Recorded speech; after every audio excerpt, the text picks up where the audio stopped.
I would like to note that the interpreter for this evening is Karen Ramos. Karen, could you please, she's right back there, raise your hand. And you can ask her for listening devices if you would like interpretation services. Antes de llamar a la Junta a ordenar, me gustaría notar que contamos con servicios de interpretación para esta Junta y la señora Ramos sentado atrás. I'd like to call this meeting to order for the City Council meeting of April 7th. Madam Clerk, can you please call the roll? Councilmember Aguilera? Here. Councilmember Soto? Here. Mayor Pro Tem Flores? Here. Mayor Patino? Here. Thank you. And I'd like to move up and present this proclamation, and this is proclaiming April 2026 as Donate Life Month. Whereas organ, eye, tissue, marrow, and blood donation are life-giving acts of compassion, yet more than 103,000 people nationwide, including over 23,000 in California, are currently awaiting transplants, and an average of 17 people die every day while waiting. And whereas the need is especially urgent to Hispanic, Latino, and African American communities, and a single donor can save up to 8 lives through organ donation and heal more than 75 others through tissue donation. Whereas more than 46,000 lives were saved by organ donors last year. Anyone may register regardless of age or medical condition, and donor registration does not affect the quality of emergency medical care received. And whereas Californians may register online at www.donatelifeincaps, California.org, or for Spanish speakers, www.donevida.California.org. Sign up when applying for or renewing a driver's license or ID at the California Department of Motor Vehicles, or learn more about living kidney donation at www.livingdonationcalifornia.org. Now, therefore, I, Alice M. Patino, Mayor of the City of Santa Maria, hereby proclaim April 2026 as Donate Life Month in the City of Santa Maria, and encourage all Californians to check yes online when applying for or renewing their driver's license or ID card at the DMV. Witness thereof, I have set my hand and caused the seal of the City of Santa Maria to be affixed here this 7th day of April 2026. And here to receive this is Scott Burns.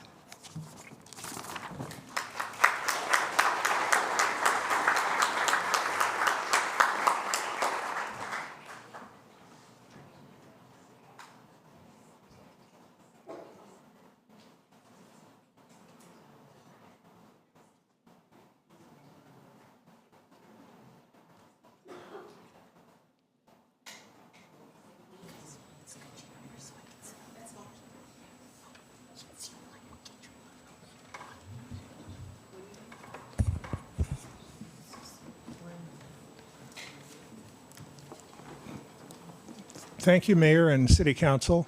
My name is Scott Burns. I'm an organ transplant recipient. 11 years ago, I got a new kidney. A lady died suddenly, a nurse at Cottage Hospital. She ended up donating her kidney to me, another kidney to someone else, her liver, lungs, and heart. So one donation saved 5 lives. Currently in Santa Barbara County, there's 189 people that are on the waiting list for an organ. So we're hoping that more people will sign up for the Pink Dot. Most people usually are happy to be able to give their organs if they die suddenly, and family members are really enjoying it. This proclamation that I'm getting, to let you know, it'll go down at the end of the month to a run walk in Los Angeles with about 20,000 people that are in the Donate Life community to watch it, and they appreciate what the City of Santa Maria has done. One thing that I say to people that may be listening, that if you have questions on organ donations and you want to reach out to me, contact the city. The city will figure out a way to track me down, and I'm always happy to learn people and give them they'll give you my email address. Right here we have Victoria Brown, who also works with Donate Life. Good evening, City of Santa Maria. We're deeply grateful for you to give this opportunity to talk about organ, eye, and tissue donation. I'm here to support Scott and to encourage everyone to register to be an organ donor. Also to let you know about September 20th, which is Scott's 10th annual walk barbecue. He doesn't run anywhere. And we'll have it at Ledbetter Beach, and we encourage everyone to come out and celebrate and inspire people to register and be organ donors. Thank you very much. And thank you very much for what you do. Thank you.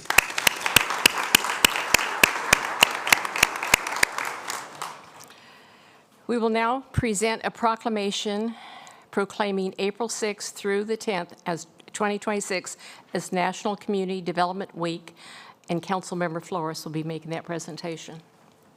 Thank you, Madam Mayor. It says, whereas the week of April 6th through the 10th, 2026 has been designated as National Community Development Week to recognize and celebrate the Community Development Block Grant Program and the Home Investment Partnership. Whereas since 1974, the CDBG program has provided annual funding and flexibility to local communities to provide affordable housing, suitable living environment, and basic human services. And whereas since 1990, the HOME program has created and preserved affordable housing for low-income families, and whereas annually, the City of Santa Maria received an annual average of $1.4 million in CDBG funds and an average of $300,000 in home funds. Now therefore, I, Alice Patino, the Mayor of the City of Santa Maria, do hereby recognize the week of April 6th through 10th, 2026 as National Community Development Week in the City of Santa Maria to celebrate and showcase the programs and projects which are funded by federal grant programs like the Community Development Block Grants and Home Investment Partnership. In witness thereof, I hereunto set my hand and have caused the seal of the City of Santa Maria to be affixed here on the 7th day of April, 2026. And to receive the award is the Community Development Leader, our friend.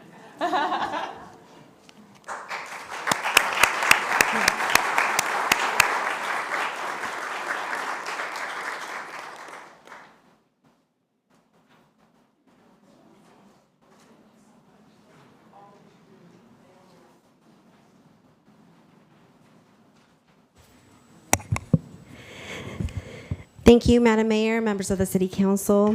I'm Rosy Rojo, the Community Programs Manager for the division, and joining me is the rest of the team, Alicia Vela, our Grant Specialist too, and Daisy Reese, she's our Housing and Community Services Technician. And together, we make up the division that manages these federal grant dollars. And I will let them share a little bit more about the wonderful things that it has done for this community. Hi, I'm Alicia Vela. Community Development Week is an opportunity for us to highlight the impact of CDBG and the home program funding that plays within our community. Each year, these funds support programs, services, and facilities that expand affordable housing, promote suitable living conditions, and improve the quality of life, especially for low to moderate income residents.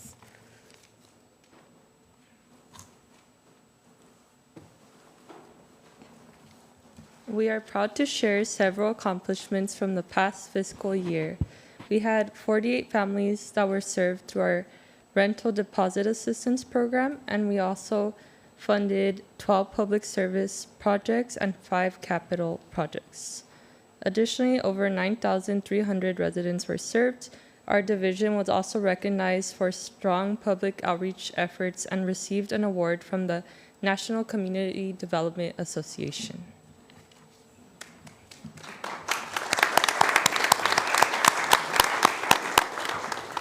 Thank you again for your continued support, and you'll see me a little bit later for the public hearing.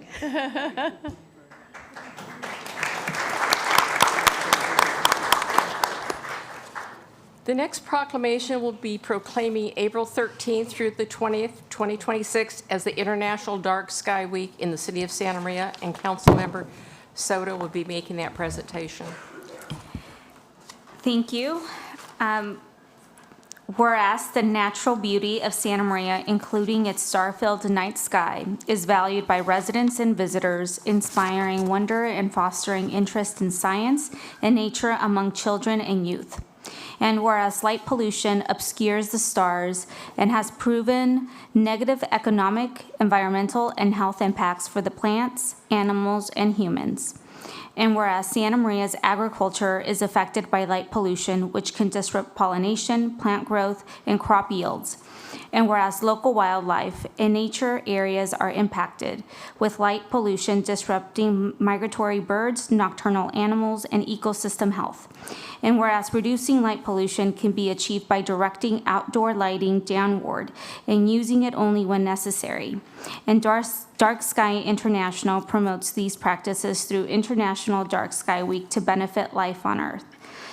Now, therefore, Alice Patino, Mayor of the City of Santa Maria, hereby proclaims the week of April 13th through the 20th as International Dark Sky Week in the City of Santa Maria, and urges residents to learn about night sky, friendly lighting, to implement practices and improvements that will reduce light pollution, and to look up and experience the wonder of the star-filled night. And here to accept the proclamation is Mike Wondolowski.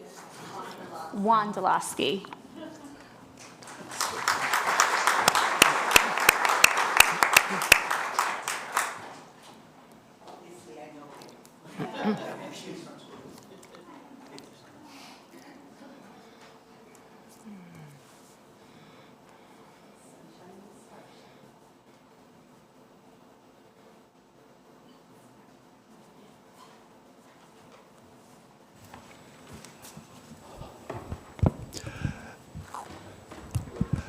Mayor and Council, I'm here representing a diverse countywide coalition of organizations that are promoting proclamations and resolutions recognizing International Dark Sky Week. Diverse interests of these organizations, but where we overlap is recognizing the value of a dark sky and the need to protect it. Thanks to the advocacy of these groups, 7 of the 8 cities in the county this year issued proclamations, or will issue proclamations, recognizing International Dark Sky Week. And this morning, the County Board of Supervisors issued a resolution acknowledging it. There's not a lot of things the county and all these cities agree on, but light pollution has such wide-ranging impacts, there's a lot to hate about it. For example, as was mentioned in the proclamation, it has potential impacts on agriculture, and that is something that is very underappreciated. But light pollution is unique in that it is completely reversible immediately. Point the light down, turn it off, and the pollution's gone. It's not like water pollution or air pollution, it's just gone. So it's feasible to expect that we could step outside on a moonless night anywhere in the county, even downtown or near developed areas, and look up and see the Milky Way spilling across the sky. So on behalf of all the organizations as part of our coalition, thank you so much for the proclamation. Thank you.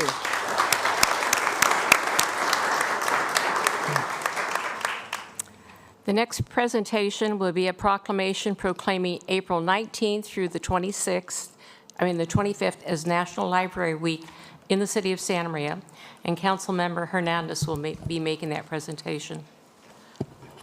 Whereas National Library Week was created in 1958 as a national observance sponsored by the American Library Association and libraries across the country to celebrate the contributions of libraries and librarians. And whereas the theme of National Library Week, Find Your Joy, promotes ideas that libraries are places for the community to connect with others and library resources to positively impact their lives. And whereas the City of Santa Maria Public Library is committed to upholding values of National Library Week and encouraging community members to spark joy by connecting with the library's varied collections of materials and resources. And whereas the library is celebrating National Library Week by hosting a variety of programming embracing patron curiosity through the Library of Things collection, Makerspace program, and substantial resources on its website. And whereas the library strives to meet the needs of the community through enhanced collections, thoughtful programs, and outreach services, and whereas librarians are trained professionals and help people of all ages and backgrounds discover and interpret the information they need to live, learn, and work. Now therefore, Alice Patino, the Mayor of Santa Maria, hereby recognizes April 19th through April 25th, 2026 as National Library Week in the city of Santa Maria, and encourages all residents to find joy at the Santa Maria Public Library and one of its branch libraries through curated programming, technology, early literacy skills, community connection, and services to enhance lifelong learning. In witness whereof, she has set her hand and has caused the seal of the City of Santa Maria to be affixed hereto the 7th day of April, 2026. And the person accepting this is Kathleen Gable. She is the president of the Friends of the Santa Maria Public Library.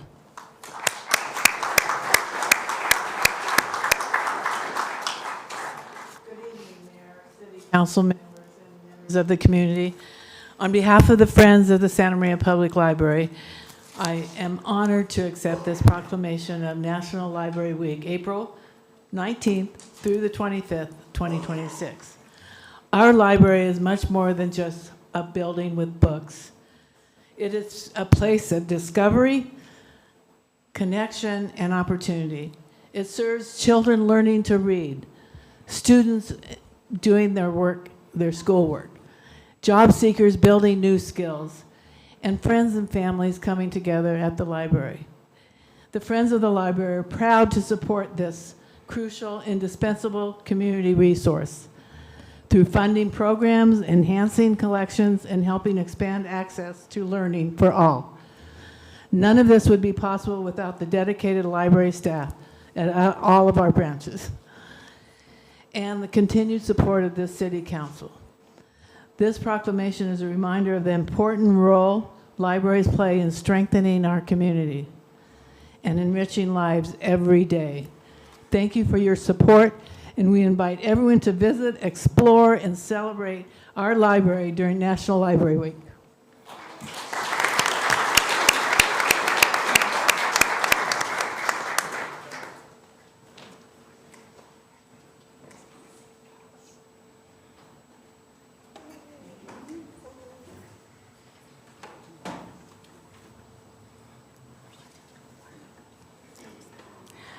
The next proclamation will be proclaiming April 20th through the 25th, 2026 as Arbor Week. And Councilmember Soto will be making that presentation. Thank you. Whereas Arbor Day and Arbor Week are celebrated nationally to encourage Americans to maintain and replenish the country's vast forests, orchards, urban areas, and woodlands. And whereas Arbor Day is celebrated nationally to encourage Americans to maintain and replenish the country's vast forests, orchards, urban areas, and woodlands. Arbor Day is celebrated throughout the nation by urging residents to observe the day with appropriate tree planting activities and programs. And whereas the residents of Santa Maria recognize that trees are a vital resource in beautifying the community's environment and relieving our carbon footprint and serving as valuable economic assets in the city, maintaining or increasing property values and attracting businesses and new residents to the city of Santa Maria. And whereas by educating children in the community of the importance of trees, the City of Santa Maria Recreation and Parks Department is working to ensure Arbor Day remains an important day to future generations and is coordinating activities with local schools to educate children on the many benefits trees provide, as well as the history of Arbor Day. And whereas through Arbor Day proclamation, President Theodore Roosevelt announced a people without children would face a hopeless future. A country without trees is almost as hopeless. The president's message still rings true today. Now therefore, Alice Patino, Mayor of the City of Santa Maria, hereby recognizes April 20th through the 25th as Arbor Week in the City of Santa Maria and invites all residents and businesses to celebrate and take part in the festivities by planting trees and acknowledging the important role trees have in the city. And here to accept the proclamation is Amanda Corcoran.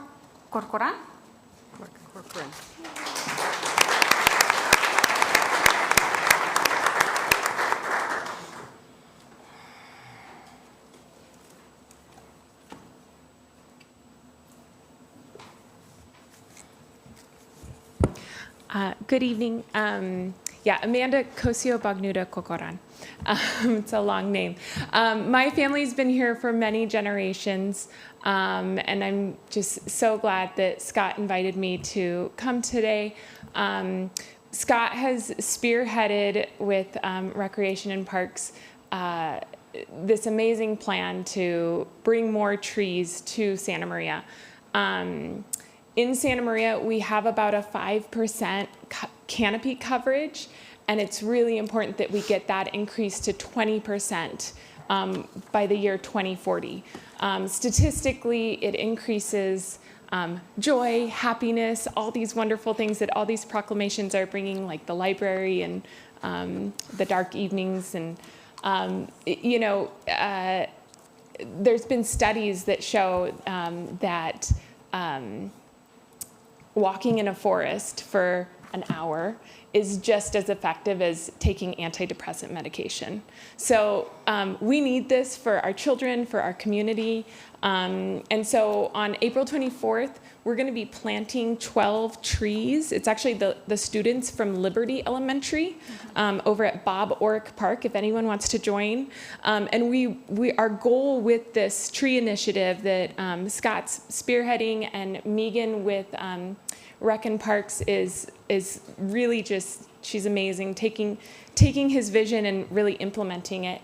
Our goal is to plant just a little over 1,000 trees every year. And so if anybody wants to get involved, we'd love your support, and getting in contact with Scott would be the way to do it. Thank you.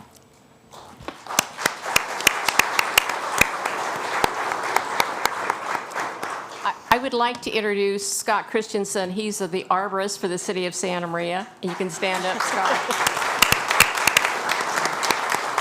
How many trees, and I've asked this question and I forget, how many trees do we actually plant every year right now? Currently, we plant about 550 trees. 550 trees a year. Yeah, I knew we did quite a bit. So there's two things I will get phone calls from. If there's potholes on your street, and if somebody catches somebody cutting down a tree, they call me. Those are the two things I get calls on. So people are very conscious and they're very supportive of having our trees. The next proclamation will be recognizing the month of April 2026 as Fair Housing Month, and Councilmember Hernandez will be reading that proclamation.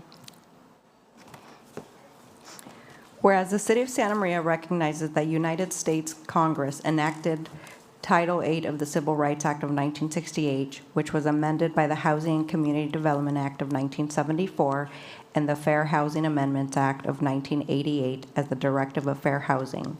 And whereas fair housing laws outlined by said acts guarantee the rights of equal housing opportunities for all residents of the United States, regardless of race, color, religion, sex, national origin, disability, or familial status. And whereas the United States Department of Housing and Urban Development declares the month of April 2026 as Fair Housing Month, and whereas the City of Santa Maria contracts with the Legal Aid Foundation of Santa Barbara County to perform random testing of fair housing practices of landlords and property managers, reviews local newspapers for evidence of housing discrimination, assist in resolving discrimination disputes through litigation of referral, makes presentations to Santa Maria adult education classes regarding rights of single parents and ethnic minorities to equal housing opportunities, and conducts community workshops to educate landlords and property managers regarding fair housing. Now therefore, Alice Patino, the Mayor of City of Santa Maria, does recognize the month of April 2026 as Fair Housing Month in the City of Santa Maria, encourages the continued celebration of equal housing opportunities and the progress made in opening the doors to housing opportunities for all residents of Santa Maria. In witness hereof, she sets her hand has caused the seal of the City of Santa Maria to be affixed hereto the 7th day of April 2026. And to accept this for the Legal Aid Foundation is Victoria Orchid.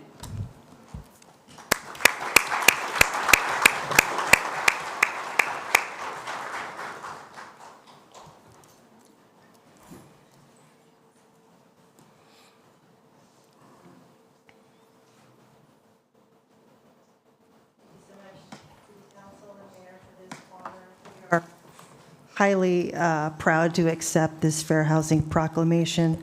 We're always on the lookout for fair housing issues in our tenants' rights and eviction work. Our office has been in existence in Santa Maria since the 1990s, and you can imagine we have helped hundreds, if not thousands, of people, low-income folks who are facing imminent homelessness. For those who don't know us, Legal Aid Foundation of Santa Barbara County serves those who need legal help predominantly in the areas of housing.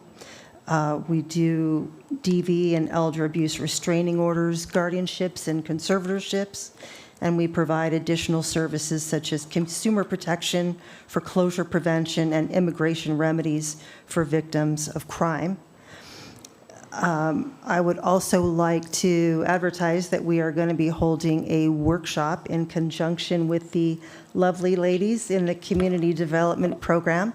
On April 16th, we'll be hosting an online tenants' rights workshop. I encourage you to contact our office or look at the Community Development Office if you would like to participate. Again, thank you for this very great honor. Thank you very much. Thank you. The next proclamation will be proclaiming April 2026 as Sexual Assault and Child Abuse Awareness Prevention Month, and Councilmember Flores will be making that presentation. Thank you, Madam Mayor.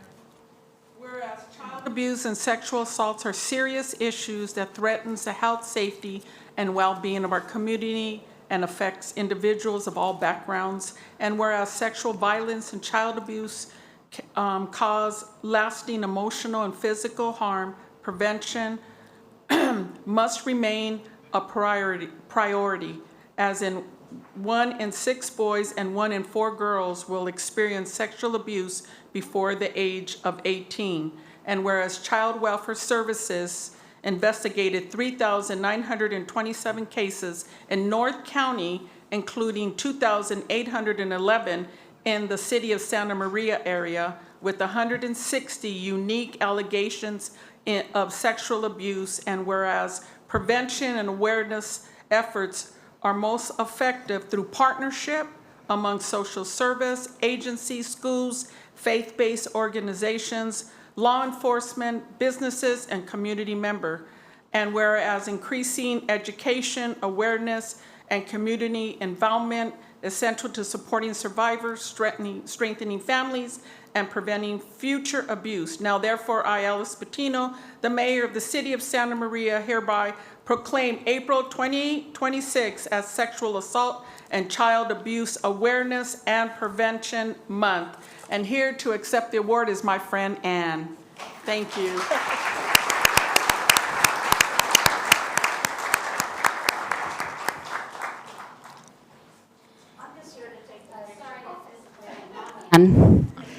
But Ann is here. But Ann is here. There she is. I'll take that. Thank you. Thank you so very much. Oh, I'm sorry.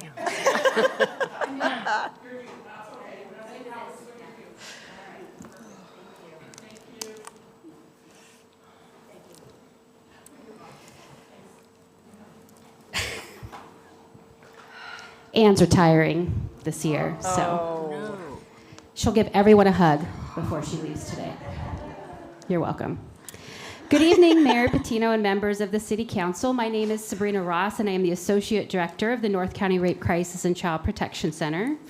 Thank you for recognizing and honoring our work with these proclamations, recognizing Sexual Assault Awareness Month and Child Abuse Prevention Month. I am grateful that the City of Santa Maria stands with us in our mission to eradicate all forms of sexual violence and child abuse. As we mark the significance of the month of April, let us remember that education is the key to prevention.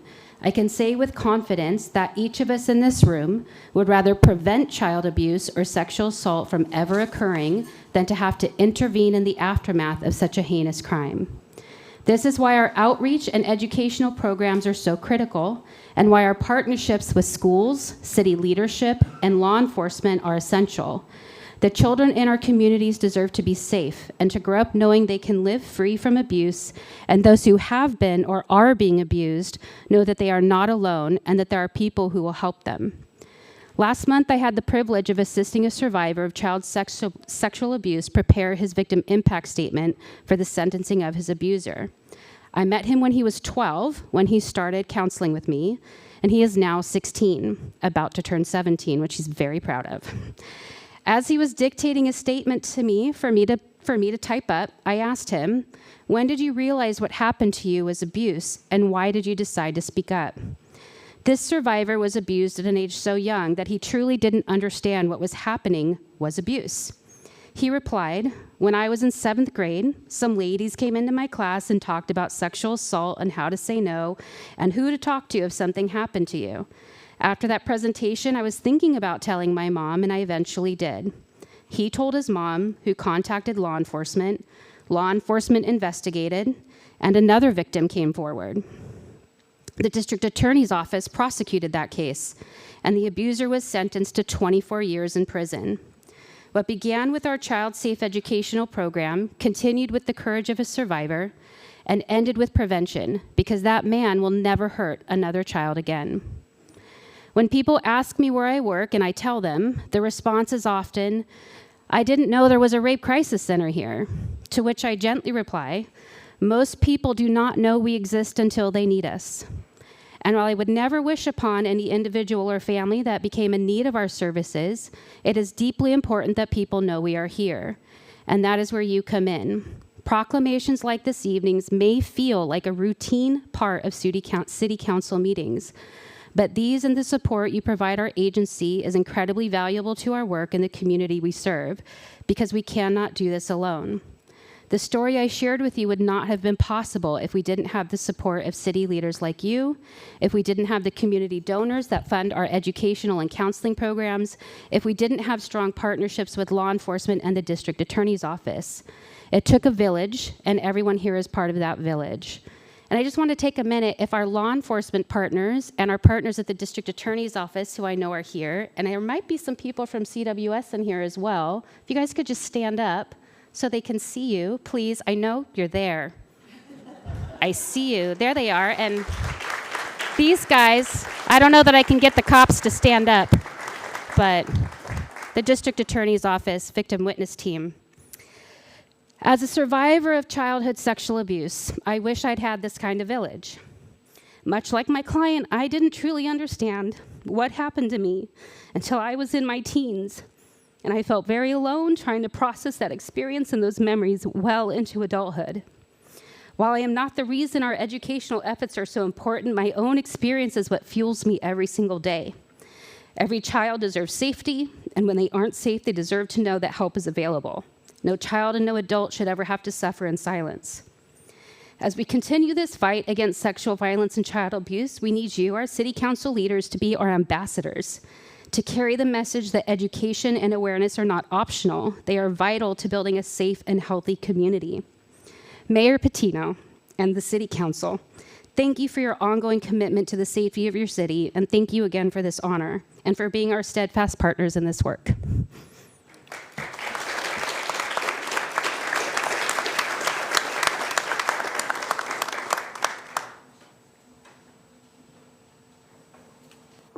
Next is a presentation on the Santa Maria Downtown Multimodal Assessment to be presented by Transit Service Manager Gamaliel Anguano. That's why we call him G. Makes it life easier for all of us. Thank you, Madam Mayor and members of the City Council. As noted, Gamaliel Anguiano, Deputy Director and Transit Manager for the City of Santa Maria. I don't have much to say other than to introduce our partners at Caltrans District 5, particularly Finn James, liaison in Santa Barbara County, who through their work, proactive work, has done an extensive analysis of our main thoroughfares, Broadway State Route 135 and Main Street State Route 166. And then to present the findings of that, or the recommendations of that analysis, Finn James. Thank you, G. Should I turn that? Oh, should I click it? Okay, thank you.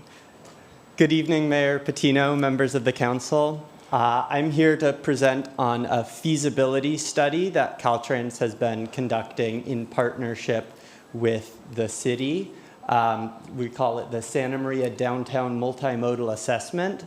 That might sound like a bit of a mouthful and some jargon, but what we're trying to do is identify the best ways to improve the downtown streets, which are state highways owned and operated by Caltrans. So we've been working on this study for almost a year now. We've been working in close partnership with the City of Santa Maria, with Santa Maria Regional Transit, and with the Santa Barbara County Association of Governments.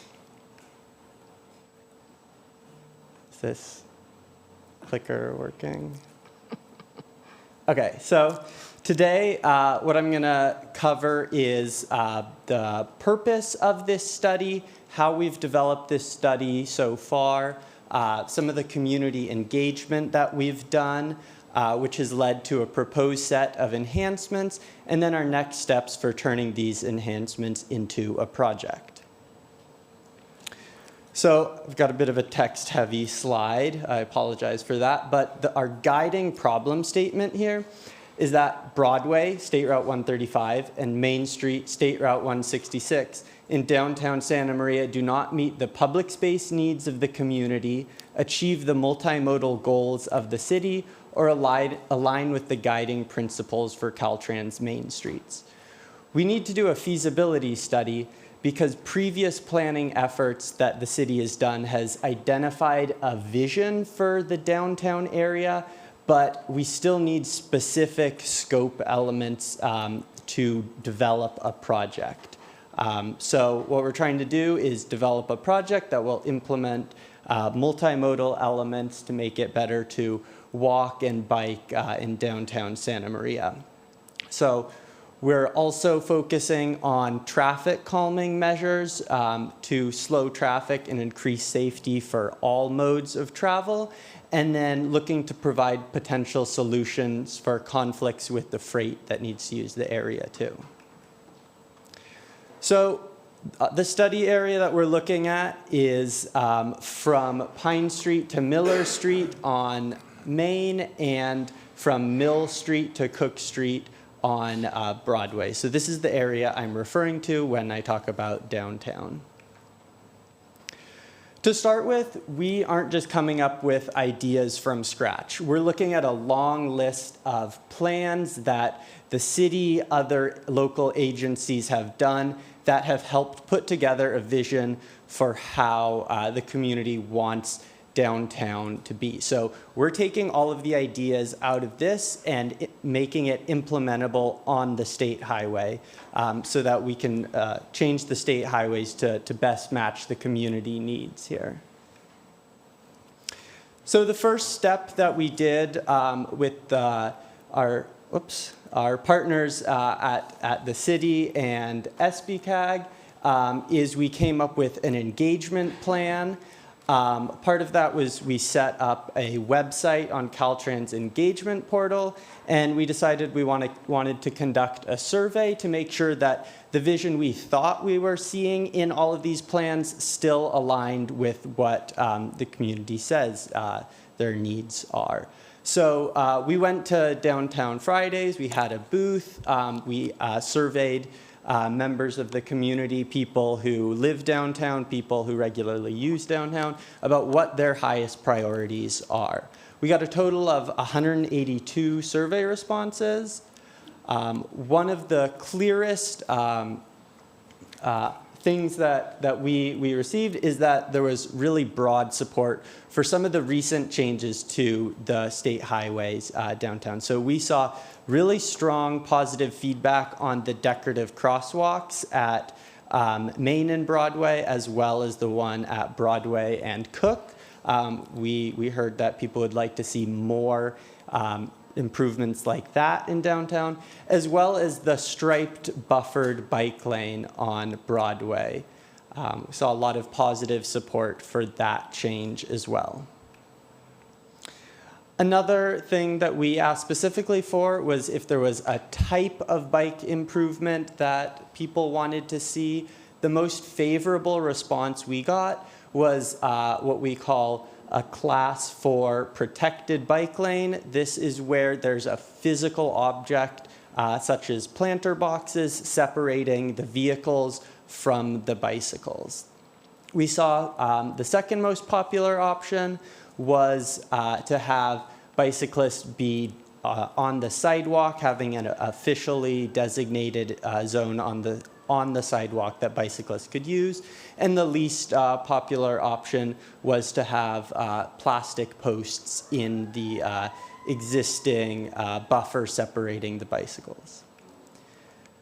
The last big takeaway we got from the survey was that a lot of people just really want downtown to feel like a destination, a beautiful place, somewhere you want to go, where you want to stay. And so this study that we're working on is really committed to working with the city to ensure that the state highways enhance that and are not taking away from that. So I'm going to go through a set of just some simple graphics that we came up with of different options for what downtown streets could look like. I'm going to start here at Main and Town Center. Here's a look at the existing street, and a potential option that we would have would be to add this buffered bike lane. So we would be putting planter boxes with beautification measures, separating a bike lane from the vehicles. I want to note that we wouldn't be removing any of the parking in an option like this. We'd be working around it. And we also would be ensuring that there's always 2 through lanes of traffic, so we wouldn't be adding more traffic as well. We also have a different option where we would expand the sidewalks and have a multi-use path. So bicyclists could use a portion of the sidewalk to bike in either direction. We would also be able to have a planted buffer, so this would provide some traffic calming, some beautification measures. And we have just a little side-by-side of what the street would look like with each of these different options that I've outlined. We're taking a really wide area and narrowing it into different bike lane options. I have sort of a similar different options at Broadway and Cook. So here's the existing. Here's what we could potentially do. We're essentially just putting planter boxes in that striped buffer area. So that adds a bit of beautification. It adds a bit of physical separation between the bicyclists and the vehicles. And it provides a little bit of traffic calming as well by just generally making the roadway feel a little bit narrower so that drivers subconsciously go a little bit slower without actually removing any of the lanes. We have a similar option where we would put the Class 1 multi-use path. So this would be a full-on path on the sidewalk instead of being in the street. And we have a side-by-side look of that as well. I'm going to show you one more location here. This is Main and Lincoln. This is what is existing. And we have an option here where we make the median a little bit wider. There's opportunity for beautification.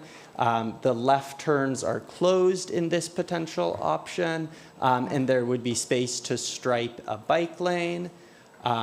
We also have an option where we do a full-on sidewalk widening, and there's the opportunity to have more planting and more beautification as well. And here's another little side-by-side of that. We're not removing any of the parking in front of the businesses there. And so we want to make sure we're accommodating for those existing needs. So I know this is a little bit hard to see, but this is an overview of everything we would be proposing, not just those snapshots. And this is an option with those Class 4 planter box protected bike lanes. We can't quite fit a complete network of bike infrastructure. If we went with the Class 1 multi-use path option, we would be able to provide a complete network, just given the physical constraints of the space. So some of our funding considerations to implement this, we are looking at partnering with the city on applying for the Active Transportation Program. This is a discretionary funding program that we would be putting forward these options and looking to fund this entire set of enhancements. We also have the opportunity to fund specific portions of it through Caltrans specific programs. This is also discretionary, so it's not a guaranteed we'd be applying for the funding. And then there's also local opportunities as well to implement elements of this or the whole thing, such as the city's growth mitigation fee program, SBCAG's Measure A, or the Highway Safety Improvement Program. One item that I want to touch on that we'll continue to explore as we move forward is that for a full-on project like this to exist, Caltrans needs to have a mutual shared maintenance agreement with the city, where Caltrans would specifically be maintaining elements such as the pavement in the road and the signals, but we would be looking to the city for the maintenance of specific beautification elements, such as the vegetation and parts of the bicycle infrastructure that Caltrans doesn't have the capability of maintaining. So a potential path forward if this were to turn into a full-on project would be this study that we're working on will be completed this June. We could start a project, whoops, keep clicking that, in 2027 potentially. If we're awarded funding, the development of that project would likely go until around 2032, at which point we could begin the construction. So this is a very long horizon. We're looking at really broad-ranging improvements. And throughout this process, we'll be doing community engagement. We're doing this for the community. We need to hear through the process that the work that we're doing, the money that is being invested, matches the vision that Santa Maria has for its downtown. So with that, we have a couple upcoming public comment opportunities. On this Friday, April 10th, we'll have a booth at the Downtown Fridays asking people if they have a preference between the different options that I showed. On April 15th, the Wednesday after that, we will be at the Mercado Plaza for the food truck event. We also have a survey on our website asking for your preference between these two options, or if you wouldn't want to see it at all. And that survey is available on our website through the end of April. You should be able to scan the QR code here if anyone would like to take that. We would really like feedback from everyone in this room on that. And we will be completing this study at the end of June, at which point we'll come back to your council with our final set of recommendations and how we will move forward. So thank you for your time, and I would be happy to take any questions. Thank you very much.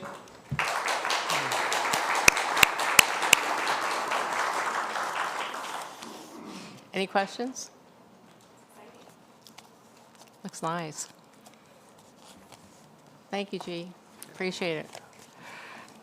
The next presentation will be given by Midge Nicosia on the value of volunteering. Good evening, Midge. Hi. I'm just looking. There's a slideshow that, there you go. Thank you, Mayor, City Council members, and City Manager's Office for supporting the value of volunteering in the community and enabling me to talk about it, and Community Partners in Caring for supporting our volunteer appreciation recruitment event that we're going to be having, and I'll speak to that at the end of this presentation. This will be very short and sweet. I don't have any pretty pictures, a lot of words, but you'll find that you may not know everything about volunteering. You just think it's helping somebody, but you don't know how valuable it is until you see for yourself. So this is entitled The Power of Volunteering, Building a Stronger Community Through Individual Action. And this actually volunteering not only helps the community, but the individual that is volunteering themselves. Volunteers provide essential services. Did you have the, oh, hi. I'm supposed to be changing this. So is this one? At the bottom. Just the middle. Okay. Volunteers provide essential services like transportation, animal welfare, food drives, and tutoring that fill the void when the public resources are stretched thin. Working toward a common goal connects people from different backgrounds, fostering trust and unity, and brings the community members together. This is the economic impact of volunteering. As of April 2025, the average national estimated value of a volunteer hour is $34.75. Now that goes actually up to the 50s and down to $17, and it's based on the area, but this is the national average. The volunteering helps put billions of dollars back into the economy. And this is the way they do it is by displacing the costs for services and allowing nonprofits, such as the nonprofits here receiving CDBG money, to stretch their limited funding. And even as part of the block grant money, a lot of these agencies utilize volunteers, and that's why they're able to do what they do. Personal growth and well-being from volunteering. There is such thing as a helper's high. Physical activity and social interaction release endorphins, reducing stress and combating loneliness and depression. And as a personal example, I will tell you, a recent recruit from Community Partners in Caring who has volunteered for a gentleman we have who is bedridden and blind. Our volunteer did some grocery shopping for him, and the next time I saw him, he came to me and he was so ecstatic, and he said, Midge, I am on a cloud 9. I can't believe what I just did for someone. And when he said, when I left the gentleman's house, I was just so physically happy that I can't wait to volunteer again. And that is what it does for you. It's very important, if you haven't ever volunteered, to try it. Help somebody else out. Skill development. Volunteers often learn new technical skills, leadership strategies, and problem-solving techniques in the real-world setting, or bring back muscle memory of skills they once used before retirement. So you may have retired and forgot how valuable you really were until you put it back into action by volunteering. A sense of purpose. Contributing to something larger than yourself boosts self-esteem, provides a meaningful perspective on life, and often reminds you of your true value to the community. I'm not even changing that. I'm so apologetic. I'm not used to this. I'm going to.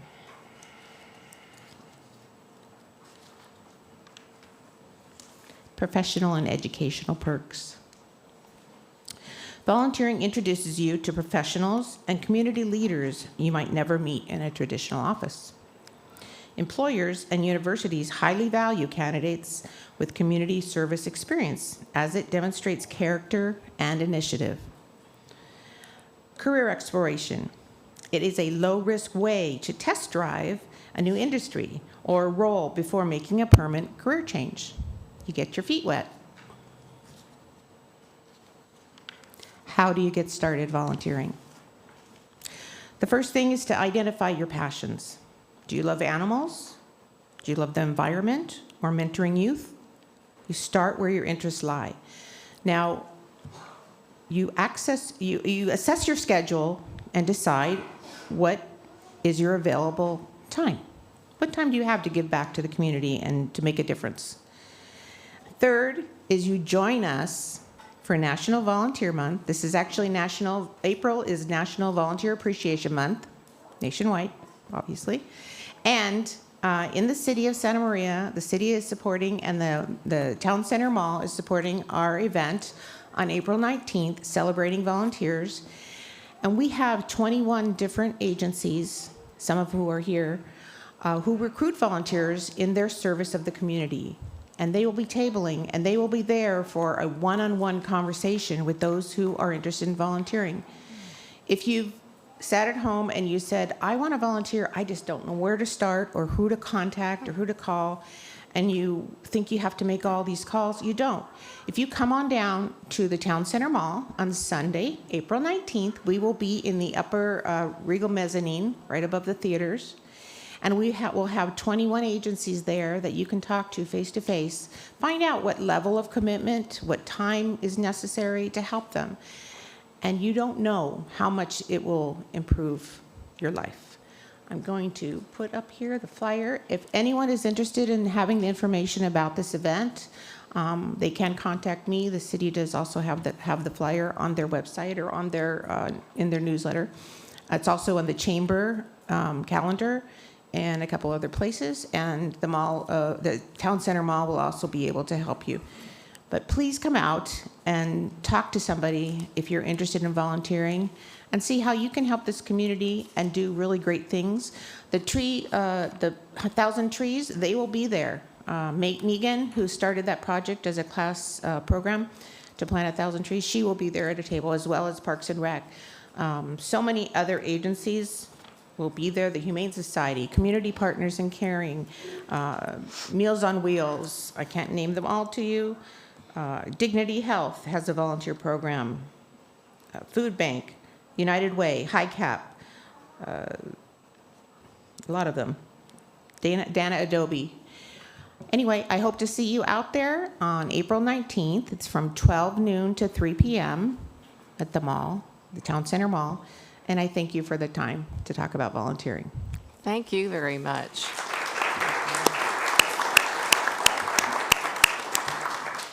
I don't know, and thank you, Midge. You are a great volunteer, and I'm so glad that I met you. I can't remember when, but it's amazing the people in Santa Maria that will help and get out and volunteer. We see that with Serve Santa Maria, where we all meet at the Maldonado Center, and it's just full of people. And you meet so many new people every single time you're out there, so it's really nice. I need to introduce Hilda Zacarias. She is a prior city council member, and I'd like to introduce her. She has also done a lot of volunteering in our community. But thank you, and thank you again, Midge. The last presentation will be regarding, and I saw him walk in, Commander Daniel Rios, who recently attended the Air Force, the FBI Academy. See, I'm promoting you. The FBI National Academy. And this will be presented by our Chief of Police, Chris Williams. Thank you, Madam Mayor, council members, city leaders, and community members. It's truly an honor and privilege to give a presentation on Commander Rios and him attending the FBI National Academy from January 7th to March 18th. Just to give a little overview for those that aren't aware of the FBI National Academy, it's a 10-week residential leadership program which is actually held at the FBI Academy located on the Marine Corps base Quantico in Quantico, Virginia. 248 leaders from 48 states, the District of Columbia, and 24 of our allied countries are selected to attend this program. And it's a long, vigorous process, and only the top 1% of all law enforcement leaders across the United States are selected to attend this program. The focus is on communication, leadership, wellness, fitness, and networking. There is a strong academic emphasis on this 10-week program. It's sponsored by the University of Virginia, and each candidate is required to attend 5 graduate level courses plus 1 physical training component course. They attend the academy Monday through Friday from 7 a.m. to 5 p.m. And Commander Rios selected his studies to include leadership, culture, and influence, critical incident management for law enforcement executives, managing organizational change, emotional intelligence, leading well, authentic leadership through wellness, and the physical fitness component, including physical performance and nutrition. The other component of the FBI National Academy is training. They have structured physical training focused on wellness and resilience, world-class Quantico training environment, and I attended in 2018, and I tell you what, it's a top-notch training equipment and physical trainers that train all that attend. Daily collaboration with national and international leaders, which form a lifelong professional network and development, and deal with real-world learning through major case studies and debriefs. How this impacts the Santa Maria Police Department and our community. Commander Rios, for those that know him, is proud to represent Santa Maria. He was raised in Santa Maria, continues to live in Santa Maria, and represents our community well. This program reinforces Santa Maria Police Department's leadership philosophy and collaboration. It strengthens trust internally and with our community, and advances focus on people, culture, and wellness. And he's able to bring back tools and perspective to apply the national best practices for law enforcement across our nation. And it's my honor to have Commander Rios come up to say a few words and to answer any questions that you all may have.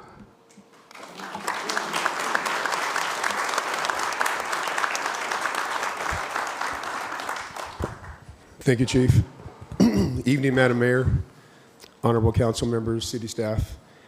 I'd just like to take a moment to first express my gratitude to Chief Williams, our department, my colleagues, city management, and my family for their support on this journey, and for all those that stepped up and filled the gaps while I was away for 10 weeks, sleeping on a twin bed with a roommate in a dorm.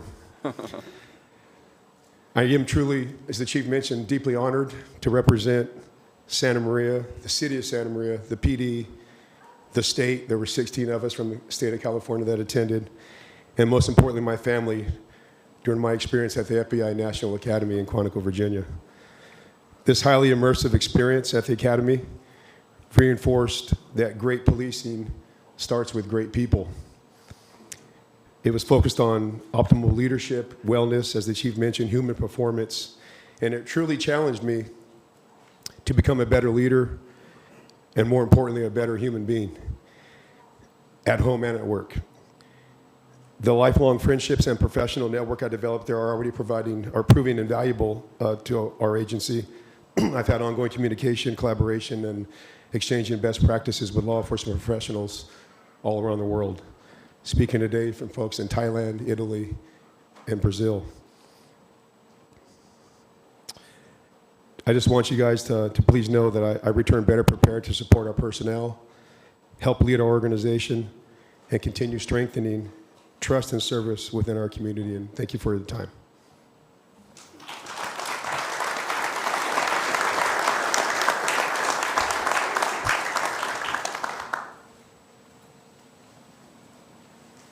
Congratulations. That's great. That's happening here in Santa Maria. We appreciate it.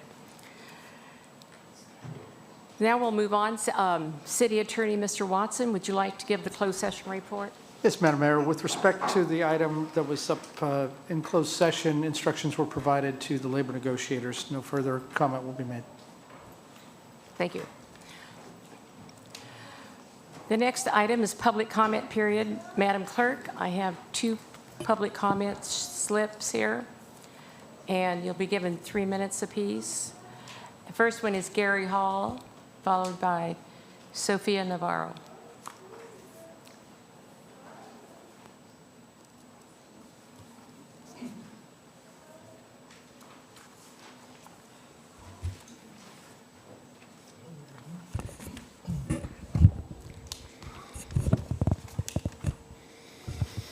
I got stiff sitting there all that time, but it was very enjoyable.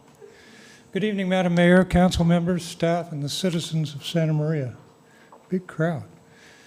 My name is Gary Hall. I'm a resident of Rancho Buena Vista Mobile Estates at 2135 North Railroad Avenue here in Santa Maria.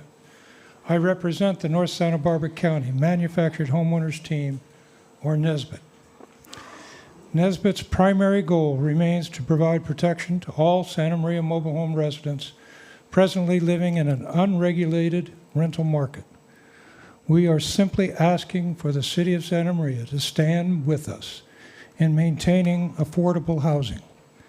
Affordable mobile home housing living is vanishing here in Santa Maria and all across the state. Excuse me. I have pointed out to you many times how the 2020 model lease and enforcement agreement, with all their flaws, have proven to be ineffective in protecting homeowner equity and maintaining affordable mobile home housing, which of course is what it was originally intended to do.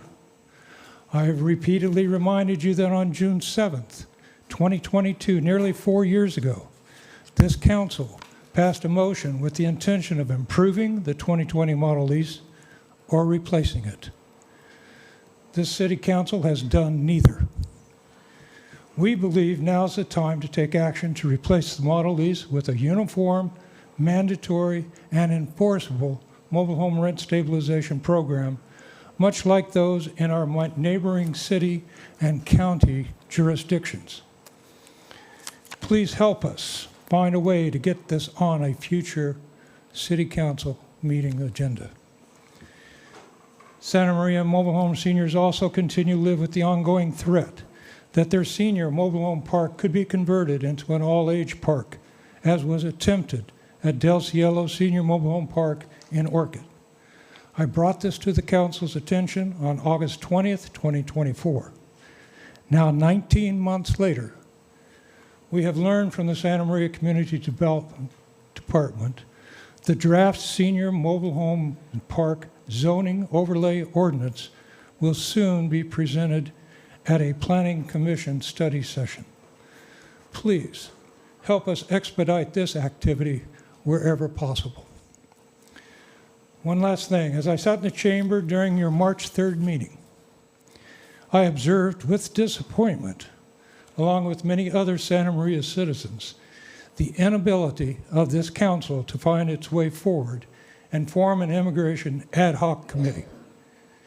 Immigration issues still need to be addressed. Later this week, a community forum titled The Constitution and Immigration is planned and is sponsored in part by the League of Women Voters and the Chamber of Commerce. Thank you, Mr. Hall. One more sentence. Go ahead. I plan to attend that meeting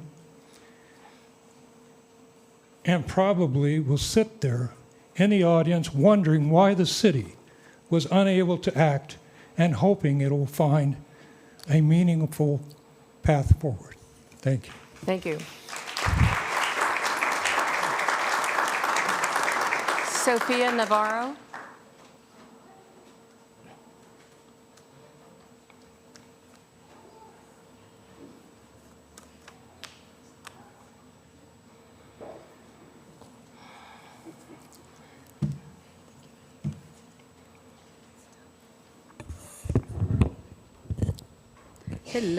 Hello, council. Good evening, everybody.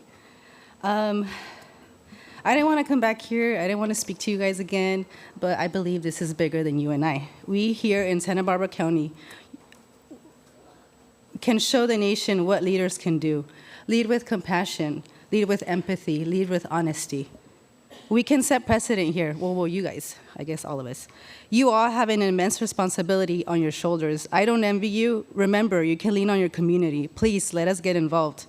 Please remember that it is your duty to change the law if the law is not being guided by good moral stance. Some of the issues that require your immediate attention: state protection against the federal officers that are taking community members without their due process after they have been released from the county jails. The state must stand up against the federal administration, not collude in this immigrant roundup that is taking place in our community. Do all you must to start proceedings in closing down immigrant detention centers. Establish laws that will protect children from their own parents, legal guardians, from being married to adults. The marriage laws to include a legal age of 18 and with no consent of parent legal guardian. No child under the age of 18 should have legal ties to an abuser.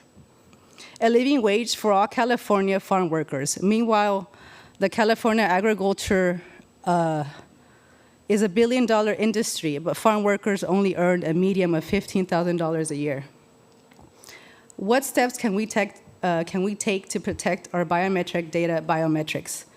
That involves the measurement and statistical analysis of people's unique physical or behavioral characteristics. This technology is utilized for identification and access control. Take some meaningful steps to ensure we have federal data privacy, please. These are some of the few issues we need action on. Remember, we are watching. Thank you for your time. Thank you. That concludes public comment. Now, yes, Ms. Aguilera Hernandez? Yes, so there was a comment that Ann McCarty is retiring from North County Rape Crisis. And I want to make a comment that I believe she's worked for North County Rape Crisis for 32 years.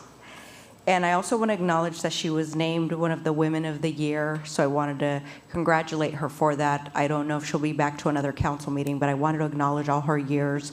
I worked for Ann North County Rape Crisis for years, and it was a great organization. So I just want to acknowledge you and thank you for all your years of service to such a great organization.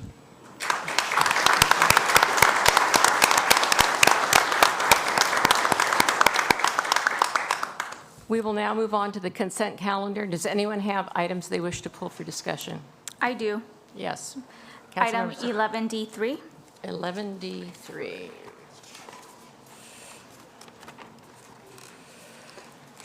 For a separate discussion and vote.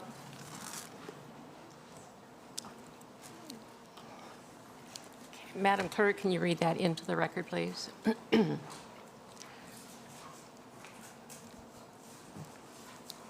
11D3, adoption of a resolution approving an updated general fund reserve policy and section 115 trust.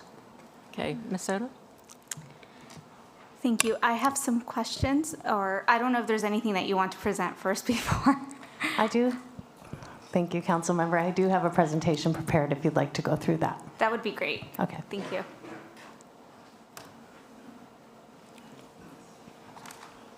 Okay, thank you.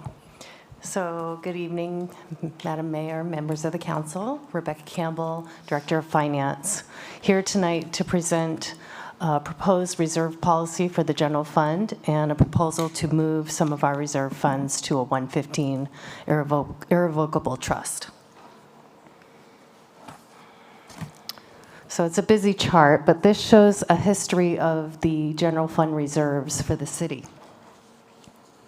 Looking at it, it actually goes back beyond this, and there was a local economic augmentation fund, or the LEAF Reserve, that was established in fiscal year 2000-2001. So the city had been setting aside funds for a long time in the LEAF Reserve. After the recession in 2009-10, the city took action then, and they decided to set up a couple of other reserves at the time. And during that time, they set aside an economic stabilization reserve, which was the general fund core reserve that was set up. They also set up a other post-employment benefit reserve for its long-term liability debt for OPEB. So those were set up in fiscal year 2010-11, and the city established the economic stabilization with 19.8 million. They've retained that there. And they established the OPEB reserve with almost $7 million, and the reserve sits at $6.2 million today. In fiscal year 17-18, the city established a unfunded pension reserve, and that was set aside to put excess funds there to go towards its long-term pension liability. And that fund currently sits at $15.8 million. So looking at our general fund policies on reserves. Right now, this chart represents what we have for policies. So looking at the top row, the unassigned fund balance, the fund balance available is the amount of general fund balance that is available for financing expenditures and other funding requirements after deducting non-spendable, restricted, committed, or assigned fund balance. It's also referred to as the unobligated or unassigned fund balance, excess fund balance. The excess fund balance, also known as, is the amount of actual general fund balance that's available after the close of a fiscal year and accounting, exceeding the estimated general fund balance available used in the budget. So this difference, if any, is considered when finalizing the annual adopted budget. So right now, the policy on that is 25% of the general fund operating appropriations. So the target would be 28.7 million. And the balance at June 30th of 2025 was 8.8 million. Projected this year is to be 0 million because we will be dipping into our reserves. So breaking that down, what does that mean?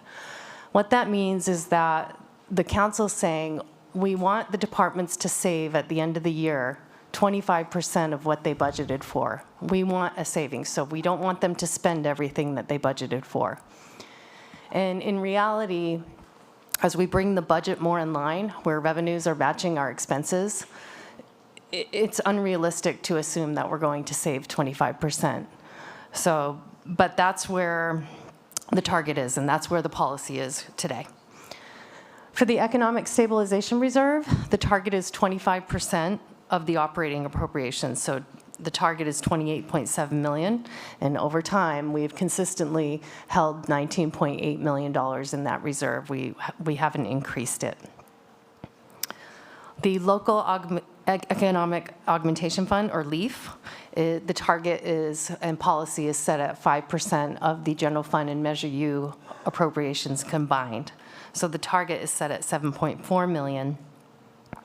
And at the end of the last fiscal year, we had 22.1 million sitting in there. We're estimated to use some this year to make sure we can fund our operations. So projecting to be at 11.5 million at the end of this current fiscal year, June 30th. The city has the other post-employment benefit reserve, and so consistently for a long time, there's been 6.2 million in there, but there's no policy associated with that. And as also the unfunded pension reserve, it sits at 15.8 million, and there's no policy associated with that. But funds were committed to that.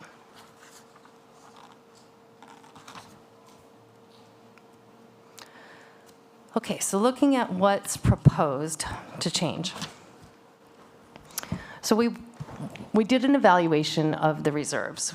We looked at government standards, best practices. We looked across other government organizations. We looked at the Government Finance Officers Association recommendations. We looked at the State Finance Association recommendations. We took into account rating agency recommendations, other cities' best practices. We looked at a lot of policies, and we're recommending these policy changes. So for the excess fund balance available, or the unassigned fund balance available, we are recommending that we don't set a target on that, and that whatever the excess is at the end of the year, it's decided by the council and recommended by the city manager of how that's determined and spent, or if we have any at all. So we're recommending that we remove that 25% target, policy target on that. We also outlined, the policy outlines ways to use the excess fund balance. It prioritizes use of the excess fund balance. It prioritizes the reserves, unfunded liabilities, emergencies, and one-time capital costs. So in essence, using one-time funds for one-time uses. Ultimately, though, it is the decision of the council where the excess fund balance is used.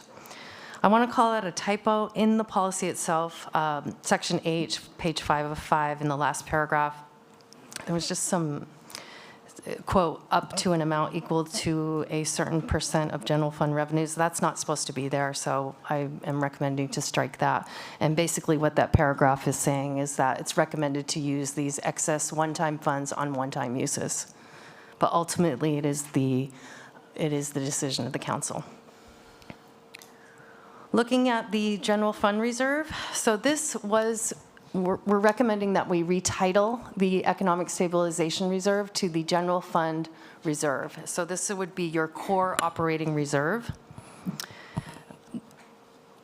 This is the portion of the general fund balance assigned by the City Council as the general fund reserves. It's not available for appropriation during the fiscal year, except in cases of a legally declared emergency, as the funds are held for future years and anticipated of limited duration budget shortfalls, and to ensure sufficient working capital and cash flow. So it's your core reserve set there for your cash flow. It's set there for emergencies. It's set there. You know, it's really, I call it the danger zone.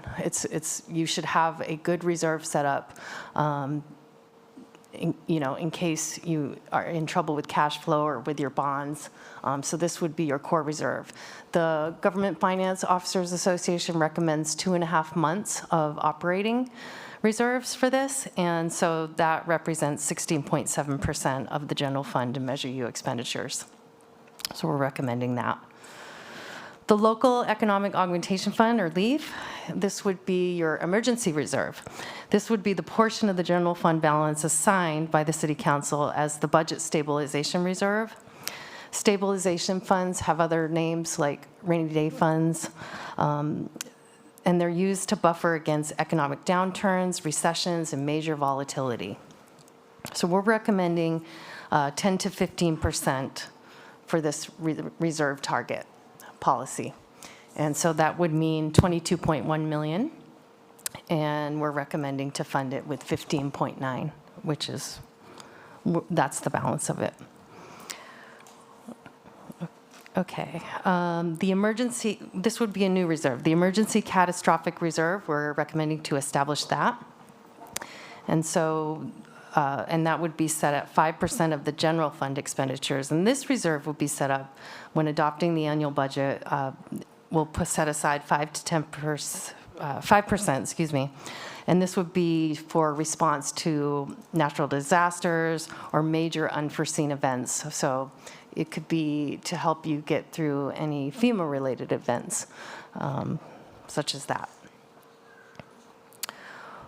We're also recommending that we establish a contingency fund. And so this contingency fund, we would move money from the pension reserve to establish it, so one-time funds, and we would create an accounting line within the budget every year, estimated at 1 to 5% of the budget, and it would be set aside for annual unanticipated emergent costs that aren't budgeted for.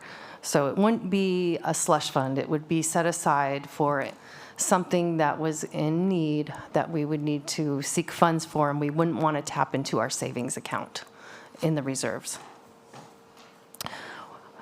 Part of this policy also recommends to move the $6.2 million sitting in the OPEB reserve currently and move that out to a 115 trust, as well as a portion of the funding in the pension reserve to a 115 trust.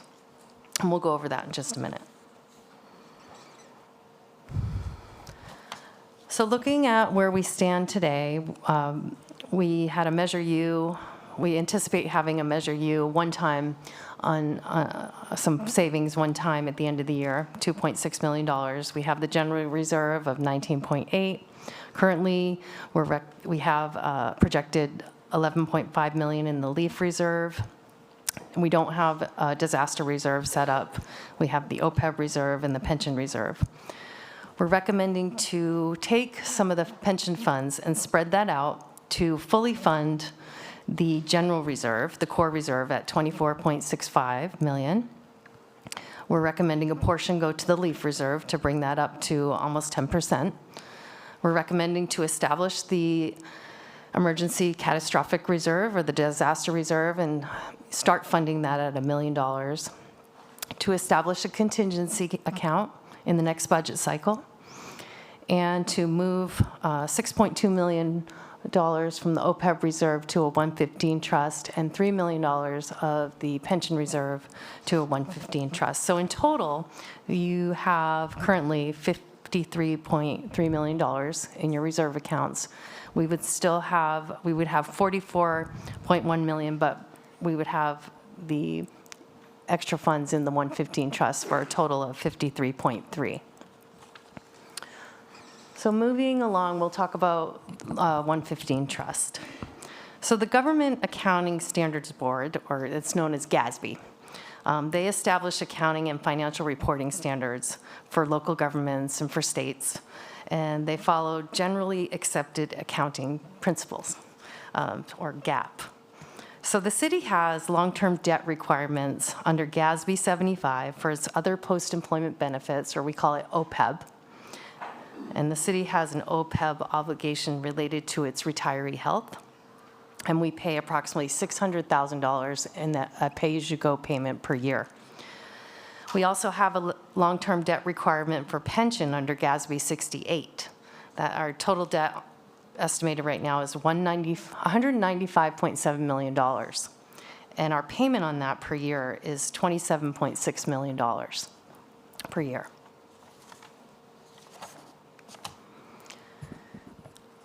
A Section 115 trust, so I'm going to have a number of slides where I compare a Section 115 trust compared to an investment pool, which is where our funds sit right now. Our funds are sitting in a government investment pool. So the Section 115 trust is allowed under IRS rules, and it allows public agencies to invest its funds specifically for long-term debt requirements, so for like OPEB and pension. And the assets are held in an irrevocable separate trust, whereas a government investment pool, they're held in a local agency investment pool or a state pool, like the local agency investment fund, or otherwise known as LAIF. And they're designated for short-term cash management and liquidity, and funds remain part of the agency's general investment pool. So the key difference here is that the 115 trust isolates assets legally for long-term liabilities, while the investment pool simply parks the cash for safety and liquidity. Under IRS rules, a Section 115 trust offers broader investment authority as compared to a government investment pool option. It's more restricted under the state rules. So you can see on the slide for 115 trust, it has more availability to invest in equities, fixed income, and diversified portfolios, where your government investment pool is more of your treasury agencies and short-term securities. Looking at long-term expected returns, a 115 trust often results in 5 to 7% as compared to an investment pool, which is anywhere from 1 to 3%. So a 115 trust is structured to earn higher long-term returns to offset the liability growth. Assets in a 115 trust can help an organization's balance sheet, because they will, for the OPEB, it'll offset the liability. So an example of that, if the city deposits $6 million into a 115 trust for OPEB, we could lower our liability from 19 million down to 13 million, and the funds will sit in the trust and they will grow. If we did that same investment into LAIF, it's just another unrestricted asset on our balance sheet. So funds in a 115 trust are protected for those purposes for the long-term liability. And credit agencies and auditors look favorably upon that. And where in a government investment pool, these funds can be diverted for any purpose.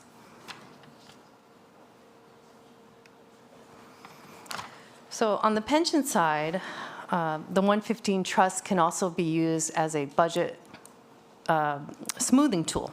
So in those years of difficulty, or if your pension rates spike, you can pay your payment out of the 115 trust, and you could free up funds within the general fund. So some agencies, once they get to a certain point and they're growing their trust funds, they're able to use that as a budget smoothing tool. So just looking at a quick summary of the two, the purpose of the 115 trust is to pre-fund our pension and OPEB liability, whereas the government pool is short-term cash investment. The legal structure is an irrevocable trust, so it's limited to those usages, and where in the government investment pool, it's just a pooled investment account to keep your funds. The investment strategy, it's in the 115 is more diversified, more options, where the investment strategy in the pool is more conservative.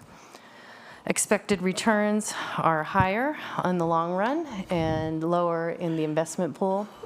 And it also has the GASB liability reduction. And so we did a comparison of various plans out there, and we looked at what would happen if we took our $6.2 million in our OPEB reserve and put it for 5 years in a 115 trust, or what if we put it in LAIF? And so we charted that out, and one thing that we did here was that we took into account the annual return rates, and we took into account taking off the annual fees. So there are fees with all these plans, and so we took that off the top, and if there was a budget loss, we took that off as well. So you can see there's different options, but with the PARS plan, they have a number of different options, more conservative to more moderate or more risk. There's options there. This would show more of in the middle. And so comparing that to the CalPERS, and the red line shows where we have it right now in our investment pool. So you can see that there's a potential to yield, up to $1.6 million more than keeping it in the investment pool over 5 years, even taking off those fees. And so the result is we're showing that there's higher yield vehicles that could improve our long-term liability management. Looking at if we compared that on the pension plans as well, and just taking an example of $3 million and where we have it right now for the next 5 years, if we keep it in our investment pool, we could take it out and put it in a 115, we could grow that and get a higher rate of return with a moderate option. So we're recommending to take steps to move those funds and to take the steps needed to open a 115 trust. There's no fees to open a trust. The fees are only based on if you have or you're funding the account.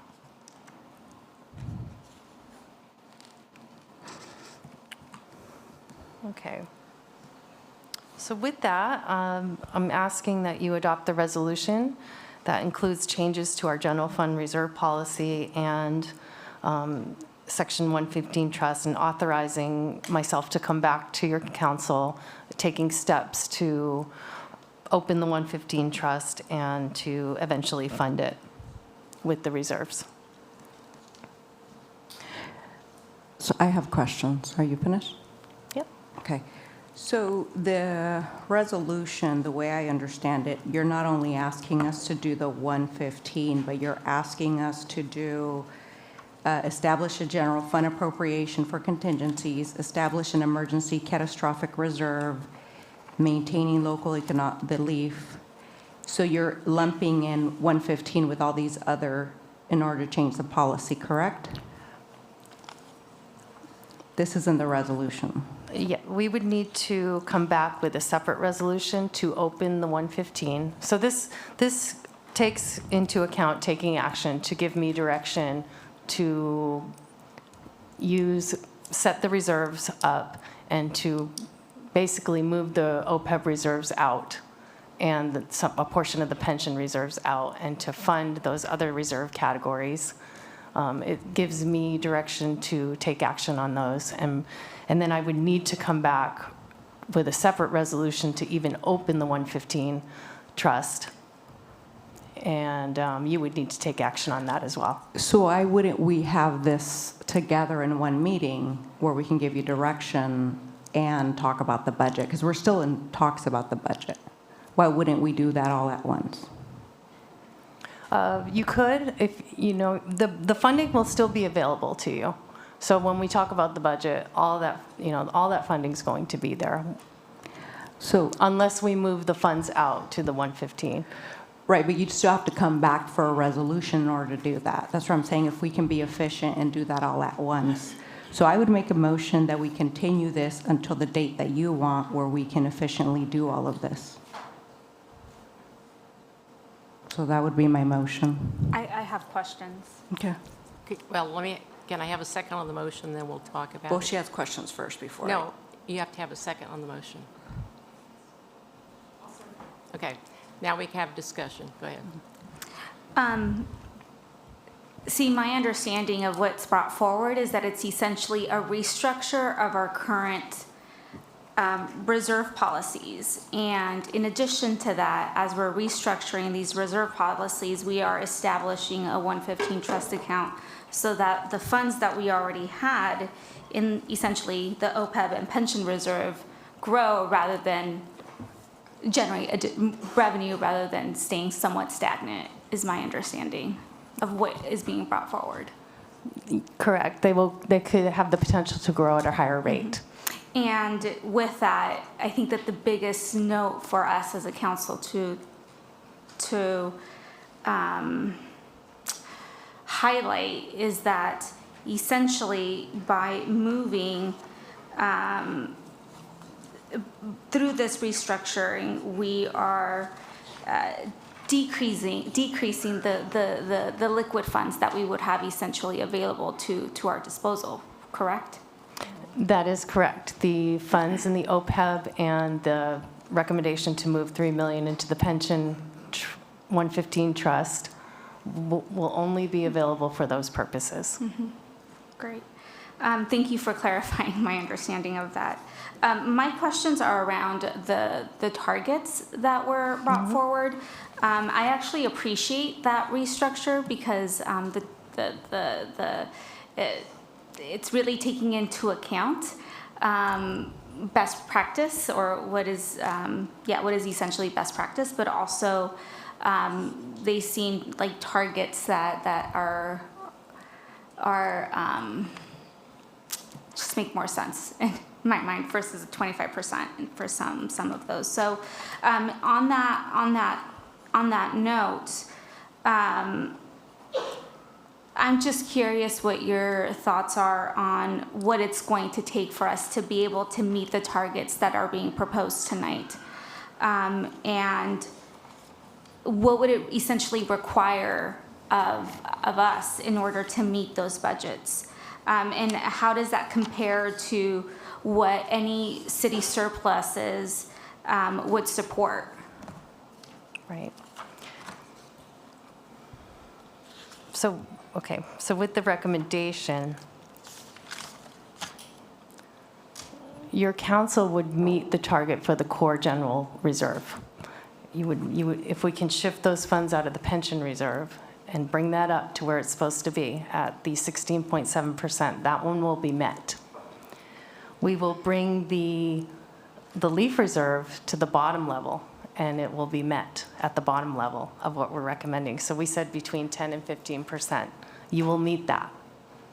And then if we have years where there's excess and we want to raise that up to 15%, we could do that. You could choose to do that. You could make it higher if you wanted to. On the disaster reserve, that one is recommended at 5%. So, $5.75 million we're recommending. We don't have enough to put in there. So we would say, let's put $1 million and let's just get it started. If there's times where, if we can get the budget worked out, and there's times where there's excess at the end of the year and you want to, fund your reserve up to the target, then that would be a good use for those one-time funds. Or you could decide, well, let's just hold it and we need this capital project or something. We need to fund risk, or, there's all kinds of pressure. So, these are, right now, this is your savings account. It's your money that's been in the bank for a long time. You've been saving it, and so this would just redefine those thresholds, what really the intended use is for them, and then we could have an opportunity to grow them more for those two long-term liabilities. So essentially, any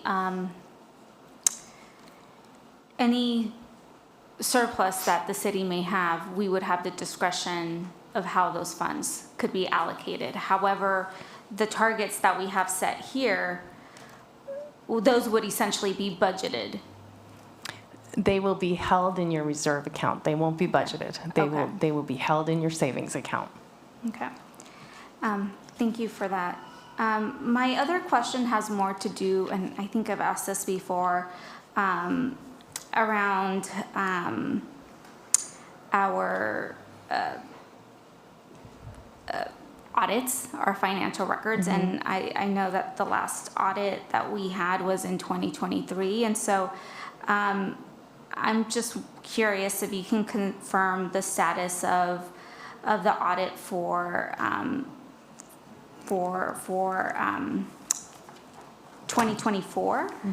And the reason why I bring that up is because it almost seems like without having those audited financials, it makes me just, I want to make sure that I have the clearest picture of our finances as we also have this conversation around restructuring our reserves. Yeah. So we're getting close on the 2024 audit. We've been working daily with the auditor, and we've got a number of final items that we're working on. So we're working as hard as we can to get that done.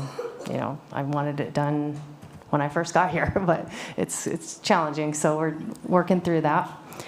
The city's been, I think they have been behind for a number of years, but the goal is, my goal is to catch that up and get back on time and get the award. But it's going to take some time to get there. And so we're trying to get 24 done definitely by June 30th. We have to. And we're in the meantime, we're also working on the 2025 audit in parallel. So we're doing the best we can, but we have to get that audit done.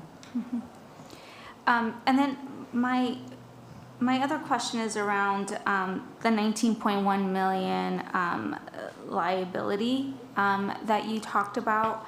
My understanding is that is a 4-year-old figure, and so I'm just wondering if we have any more like current estimates of what we may, any current projections or estimates. And if that liability has grown since. Yes. So we are waiting on our new actuarial report. I'm thinking we'll get it in about 2 weeks. But my guess is that it'll grow because we've grown. And our retiree population has probably grown, and we have that liability for our retirees. So my guess is that it may have grown. And then my last question is, do you see a benefit to moving forward with this restructuring before the budget conversations? Personally, I don't see it as a high risk because your pretty much almost all of your funding is still there. The funding for the OPEB, if you look at the history, it's been there since fiscal year 10-11. Yeah. And it was set aside for that purpose, and it still remains that purpose. Now, we are recommending to move the pension reserves, but at this point, I think you need to do that. I think you need to get those targets established and fund your reserves where they should be. But your funding's still there. And if anything comes up, you still have, it's your discretion to use those funds, to keep them there, to grow them, to use them. It's your discretion to do that. So, with the exception of the 115 trust, because Correct. once we move forward with that, that's locked in. Yeah. We wouldn't Correct. They have will be access set to that. aside for that purpose, but there's mechanisms where, even on the pension side, where you could use the funds and free up for 1 year. The general fund. Mhm. Got it. But our goal would be to keep funding it and growing it and paying our payments Right. and getting that debt paid off or paid down. Right. It almost sounds like it's like we're trying to work on two things at the same time, right? It's like preserve the reserves and also closing the deficit as much as we can. And what I'm hearing is through the 115 trust, there may be an opportunity for us to do that because of the income that may be generated from that can free up the general fund. Yeah, in time. In time. Mm-hmm. Yeah, so that would be the goal. The goal would be if we could find in future years when we're out of this deficit situation and, maybe the economy's good and we've got some excess revenues 1 year, if you decide to use those, okay, we'll put $200,000 in the OPEB, or, in my mind, I'd like to come back with a funding mechanism policy or ideas of the way to fund the pension reserve, and we could use that to pay down our unfunded liability. Right, and I think, and I don't want to speak for my colleagues, but I know at the very least for me, I wouldn't want to grow. I wouldn't want to work on growing our reserves if that meant. I wouldn't want that to happen at the expense of us not being able to provide the services that are needed. Right. Yeah. And so I don't want to speak for others, but I'm assuming that that's the general sentiment here, which is why we pulled the item for discussion. Yeah, I think it's really important to have this discussion at length and to not put reserves before we've finished the budget, and that's why I thought it'd be more efficient to do it all at once. I think the 115 is a great idea so that we can bridge the gap and make more money off of that and get out of debt that way. But there's a lot of other things in here, not just the 115. So I would again make the motion that. Okay. If everyone feels more comfortable, because we have spent a half an hour on this right now, we can just move it over to the budget time. Would it be appropriate? Yeah. That's fine? That's fine? Yes. Okay. Is that enough direction, or do we need to continue with the motion? I think we have sufficient direction. Okay. Thank you. Very good. Thank you. Thank you very much. Thank you. Thank you. Anything else on the consent calendar you wish to pull? Oh, there is approval, 12A. There is appointments. I would like to appoint Corey Meals for my vacancy. Madam Mayor, we still have We're still on consent. consent Okay, calendar. okay. Madam thought it Mayor, was I a also different one. received a written comment for 11D3 from Nicole Bryant, That was part of it. and then we need to finish the motion of consent calendar. with the Okay. exclusion of the 11D. Well, I had something else I was going to bring up here, You're gonna pull? which is, what, You're going to pull 11B1. 11B1. And Okay. I just want to announce that this will be a resolution adopting a donation of a Salvador Dali Destino painting. And this is from John and Nina Baldwin. And thank you very much. That'll be given to the city of Santa Maria. Thank you for that. Okay. You had another one, Ms. Hernandez? Or No, not? no. Okay.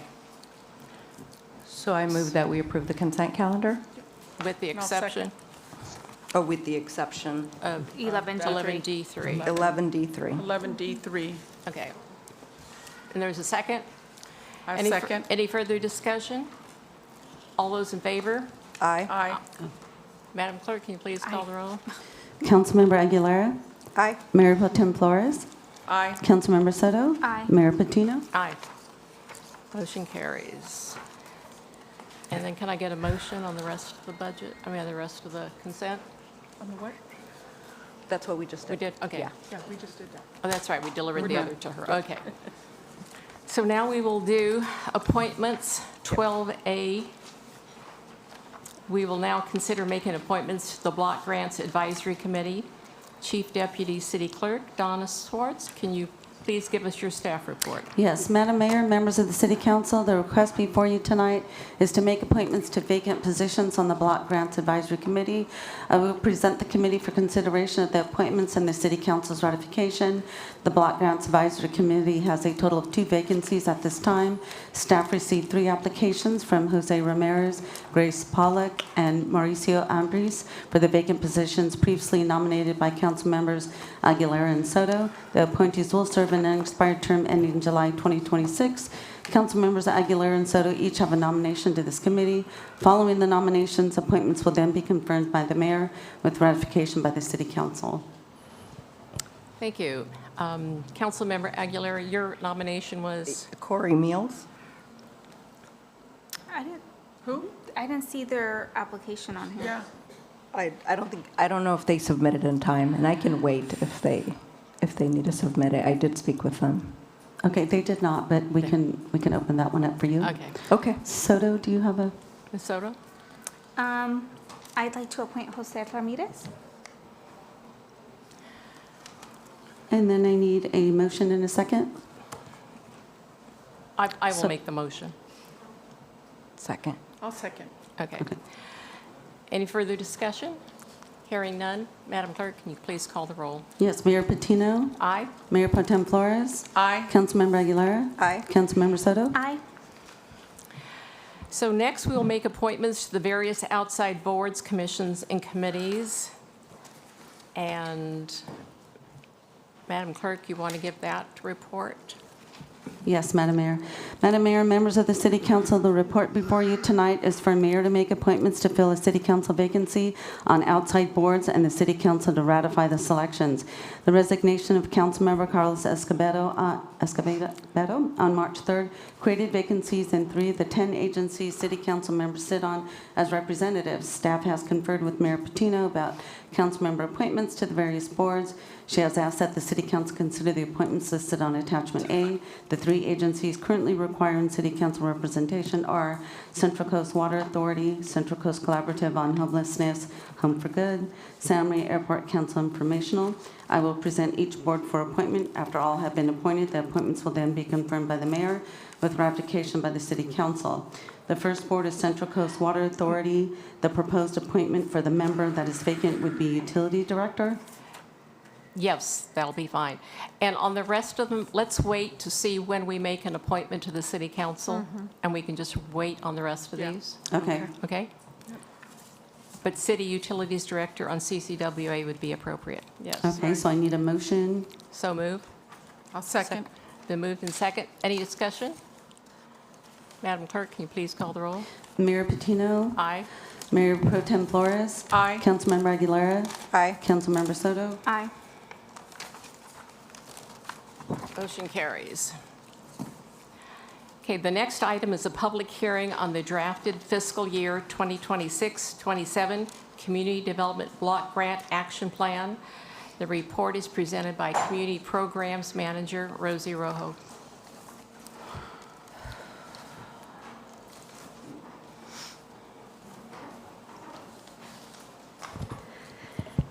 Good evening, Madam Mayor, members of the City Council.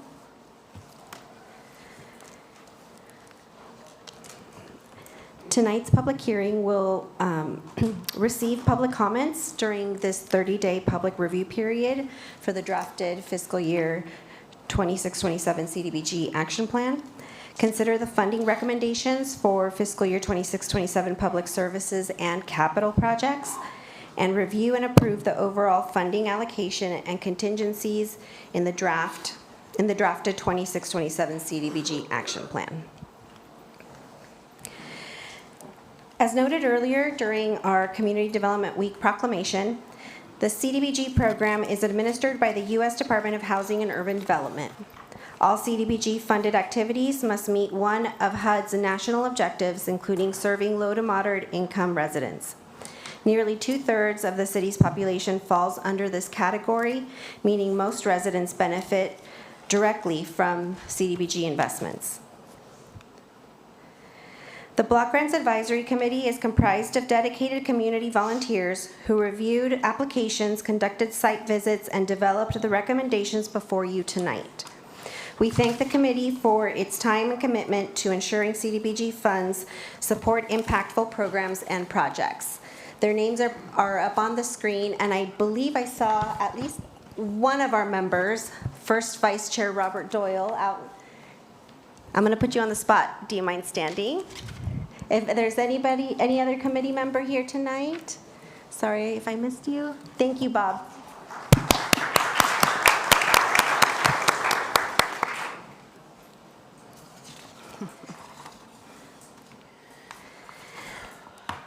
So I do have some good news coming to you tonight. On Friday, we did receive our final entitlement, so we were going to come to you with estimates. We actually got our allocations, and it was about $25,000 more than what we thought we were going to get. So that's actually good. We got an increase. Yay! So the numbers you're going to see tonight are slightly different than what's in your attachments. That's because I updated them to reflect the numbers, the true actual numbers. So before you on your screen, you will see the final entitlement amount of $1,424,736. And then the way it's broken up is we are allowed under HUD regulations to set aside 15% for public services, 20% for general administration, which also pays for fair housing, and then the rest for capital projects.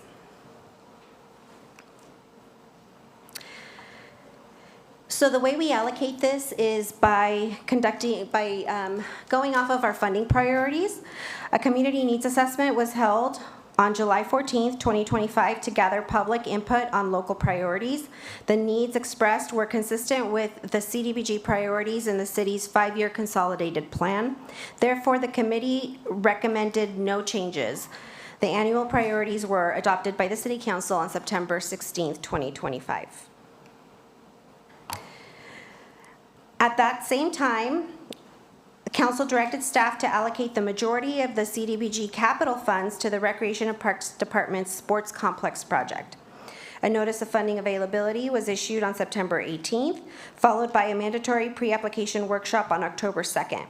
Applications were due November 23rd, and staff received 19 public services applications.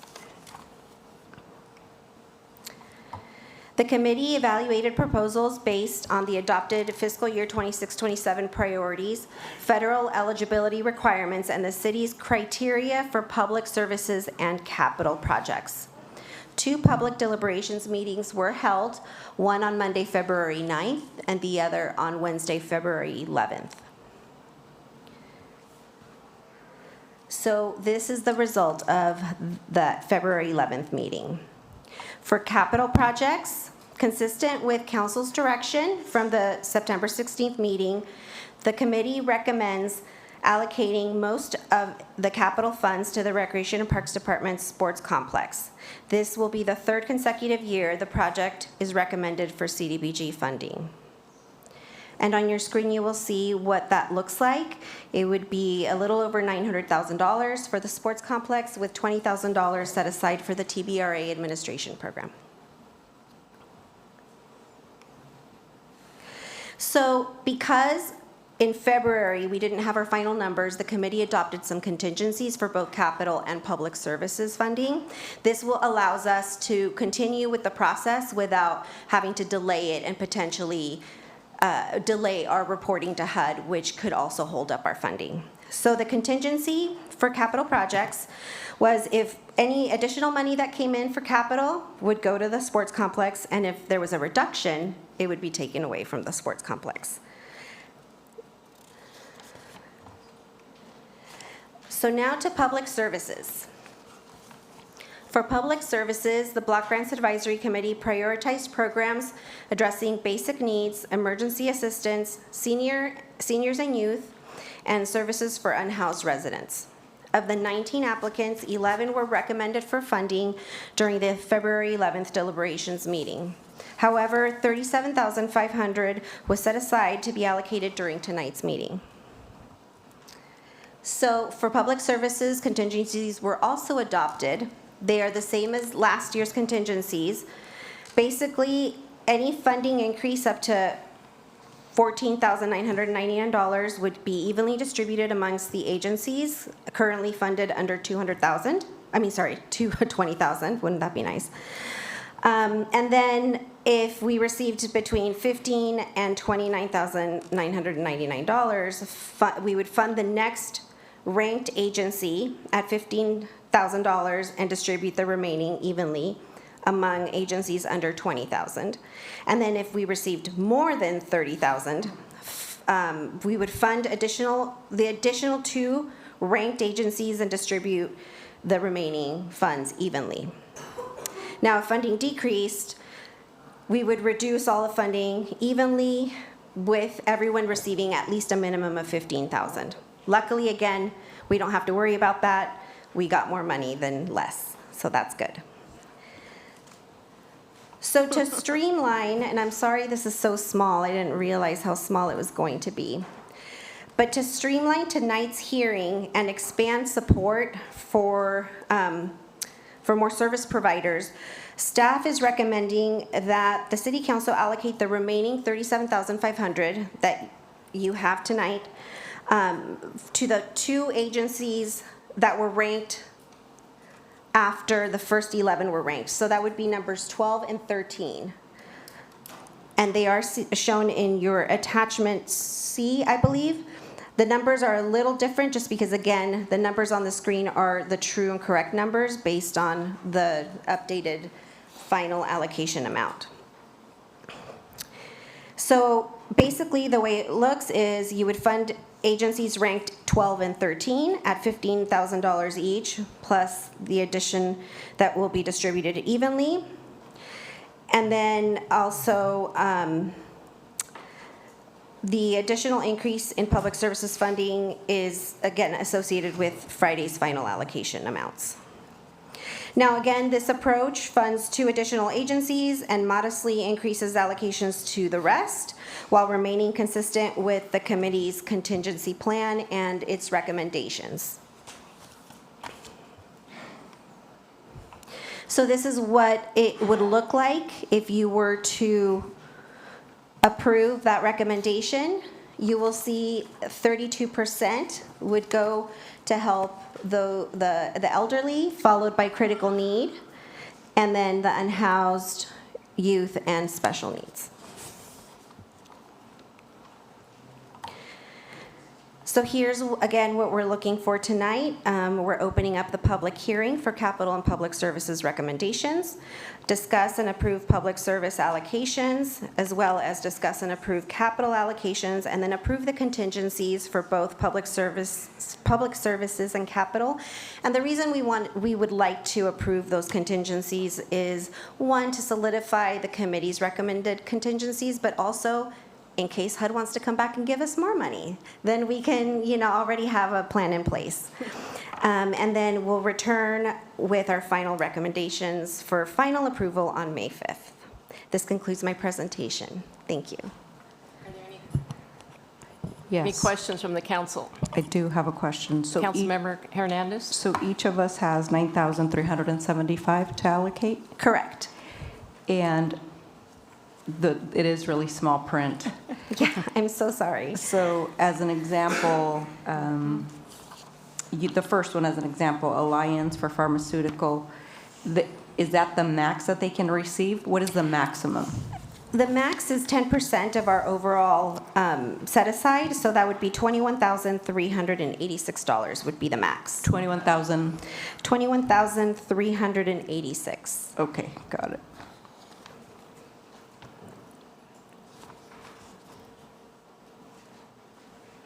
So we have 17,000. Any other questions from the council?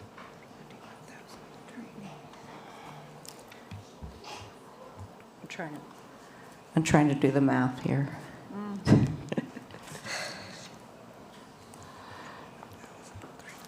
Okay. And the minimum, remind me? The minimum is 15,000.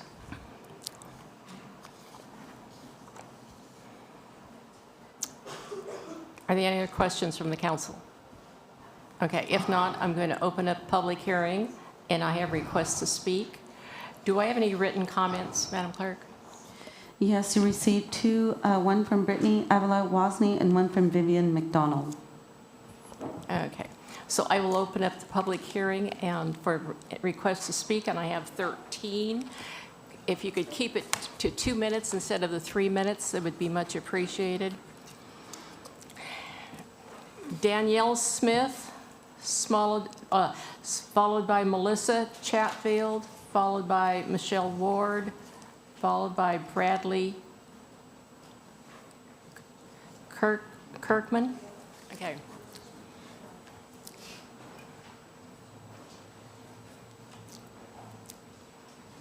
Oh, it's Donette. Okay, I just couldn't read, I recognize you, but I couldn't read your writing, so, okay. Thank you. Good evening, Mayor Patino and council members. I wanted to take a moment to share a bit about the work we do at Fighting Back and why your continued support matters so much right now. We've been asked by local schools and the continuum of care to step in and help support homeless students and transitional age youth 16 to 24. That means meeting them where they're at and helping them move forward through housing navigation, case management, supportive service, and access to emergency, transitional, and permanent housing. At the same time, our county probation department has asked us to work with justice-involved youth. Through our diversion program, mentoring, and reentry services, we are helping young people who have made mistakes find a different path, one that leads to stability, purpose, and opportunity. The work is happening every day, and it makes a difference. We have been able to do this because of your past support, including your support with the purchase of our navigation center, something we're incredibly grateful for. Now we're asking for $21,000 to support our ongoing programmatic needs of these programs. CDBG funding was designed for exactly this kind of local decision-making, investing in what communities truly need. Priority one of the CDBG monies is to prevent homelessness, address critical needs, and assist at-risk youth, elderly, and underserved populations. Sedition A is to prevent juvenile delinquency and divert at-risk youth from gang involvement, crime, substance abuse, family violence, school problems, and out-of-control behavior. Our team shows up every day for the most vulnerable young people in our community. Thank you. Thank you, Donette. Melissa Chatfield, followed by Michelle Ward.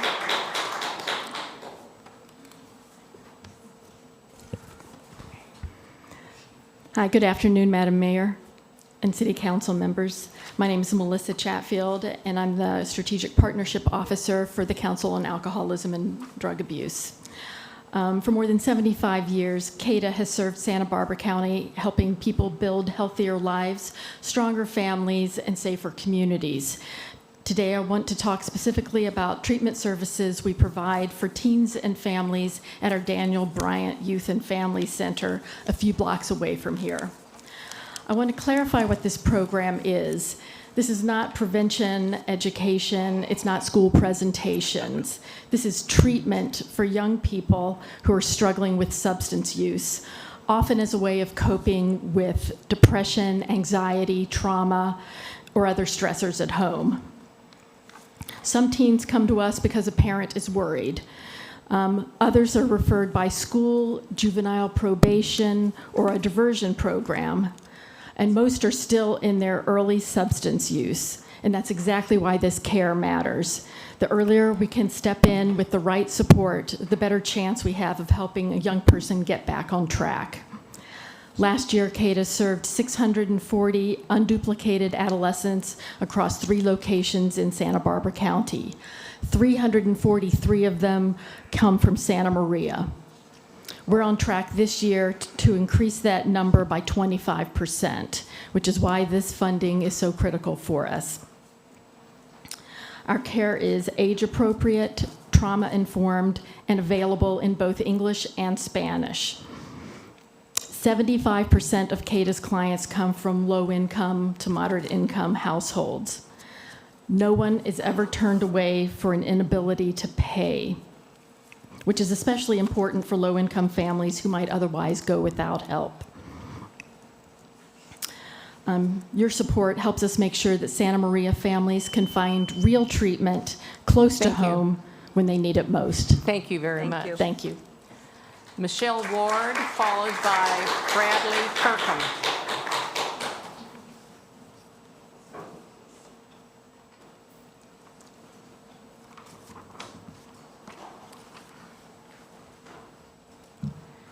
Good evening, Madam Mayor and City Council members. My name is Michelle Ward, and I'm a Community Integration Specialist with Access Central Coast.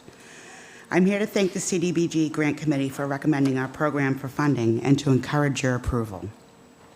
These funds are vital to our work, helping clients transition from institutional settings like hospitals or skilled nursing back to their own homes. Recently, we worked with a client who was stuck in the hospital because he couldn't be safely discharged without active caregiving in place. I was able to assist the client in securing immediate home care, allowing him to return home while he awaits his long-term IHSS benefits. Without this intervention, he would still be in a hospital bed. Instead, he is home, safe, and regaining his independence. This is just one example of how these funds support the Santa Maria community. Thank you for your continued commitment in a more inclusive and accessible Santa Maria. Thank you.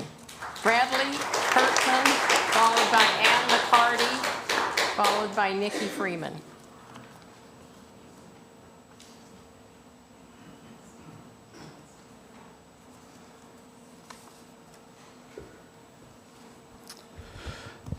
Good evening, Madam Mayor and City Council members. My name is Bradley Kirkman with Access Central Coast. I'm here to thank the CDBG Grant Committee for recommending Access Central Coast for funding and to encourage you to approve the recommendation. These funds are vital to our work for helping with the disabilities in Santa Maria live independently and remain active members of our community. As an emergency preparedness manager, these fundings allow me to ensure clients are ready when the next disaster strikes. Recently, what started as a planning session with one local resident grew into a full family session. We closed communication gaps, clarified everyone's roles, and built both primary and backup plans. That resident, who is an older adult using mobility devices, now feels confident knowing they will not be left behind.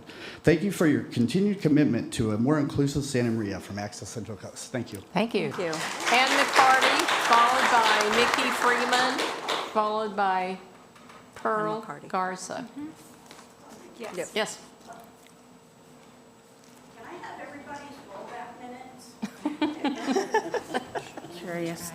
It's worth an ask.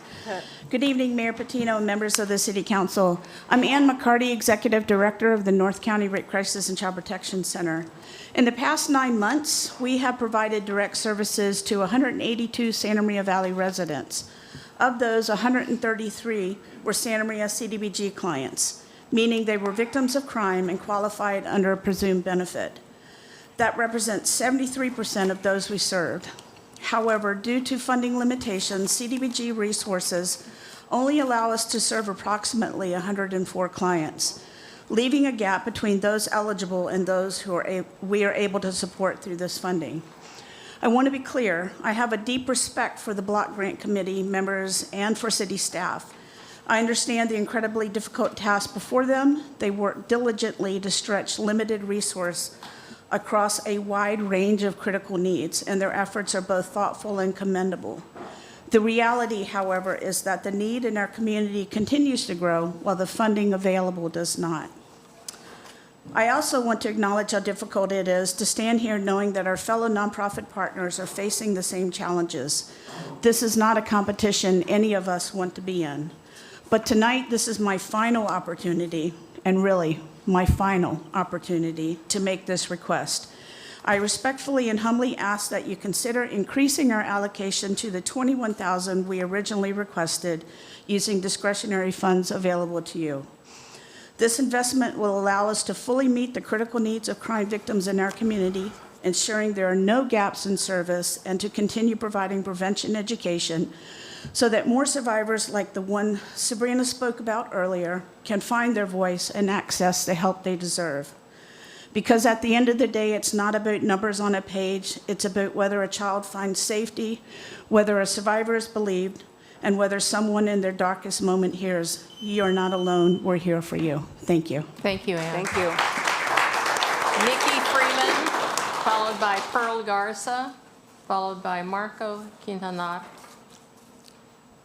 Nikki Freeman?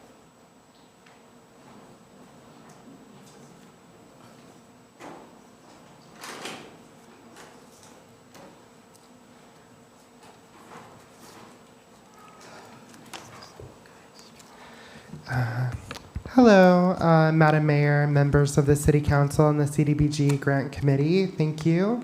This funding genuinely matters, and I see its impact every day working with people here in Santa Maria. Much of my work is focused on keeping people housed when systems break down and things happen outside of their control. I recently supported a client whose housing process stalled due to communication gaps between agencies. Without our involvement, they would have likely become homeless. I was able to step in, coordinate across systems, and keep things moving, and they maintained their housing, thanks to the funding that you provided. I also work regularly with clients at risk of falling out of services entirely because they're overwhelmed, dealing with burdens like health issues, or they're hard to reach. This funding lets me stay engaged and meet them where they are rather than having them dropped from care. That consistency is often the difference between someone stabilizing or falling further into crisis.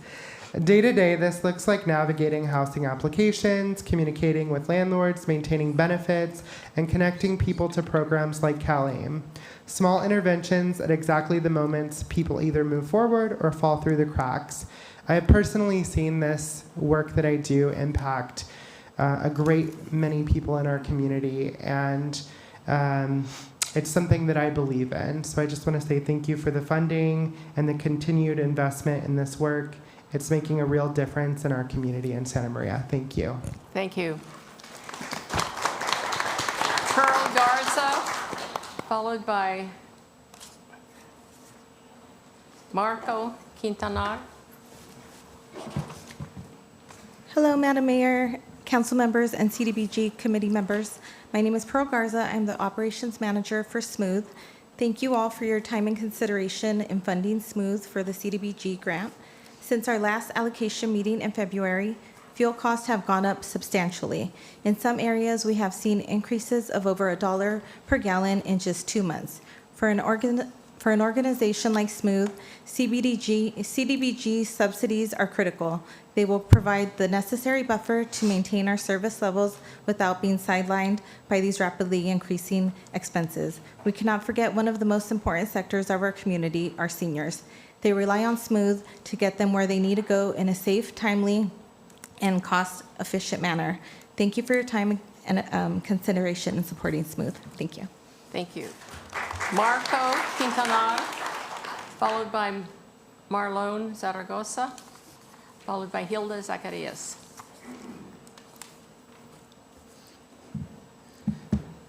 Good evening, Madam Mayor and City Council members. My name is Marco Quintanar, and I am the Program Manager for the Long-Term Care Ombudsman Program of Santa Barbara County at Family Service Agency. The Ombudsman Program advocates for residents in long-term care facilities. We do unannounced facility visits to the 51 long-term care facilities with a capacity of 1,100 residents in the city of Santa Maria, making sure these vulnerable residents receive quality of care and life. Thanks to your valuable support, we have increased the number of facility visits and have helped more residents who were having problems with care, food, medications, and unlawful evictions. We have advocated for at least 200 residents and have assisted 100 individuals of the community at large with information related to healthcare services and other general information. The CDBG committee has the difficult task of making funding decisions amongst very well-deserving organizations that are doing good work in the city of Santa Maria. We ask that you support the Block Grants Advisory Committee's 2026-2027 recommendation to fund the Ombudsman Program. Thank you for your support that helps us to make a difference in the lives of this vulnerable population. Thank you. Thank you. Marlon Zaragoza.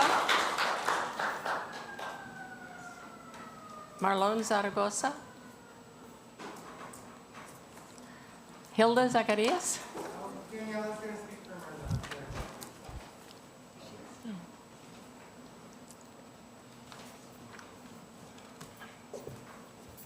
Good evening, everyone.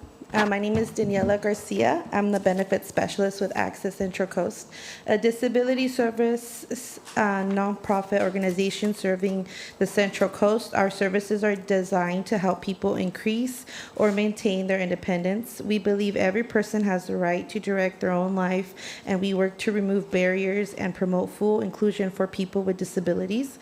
In my role, I help individuals with disabilities and older adults apply for benefits like Social Security disability insurance, supplement source income, Medi-Cal, in-home support services, 250 working disabled program, and other programs that many people don't know that they're entitled to. Many of the people I serve are isolated without family support and don't know what's available to them, and that's where ACC steps in.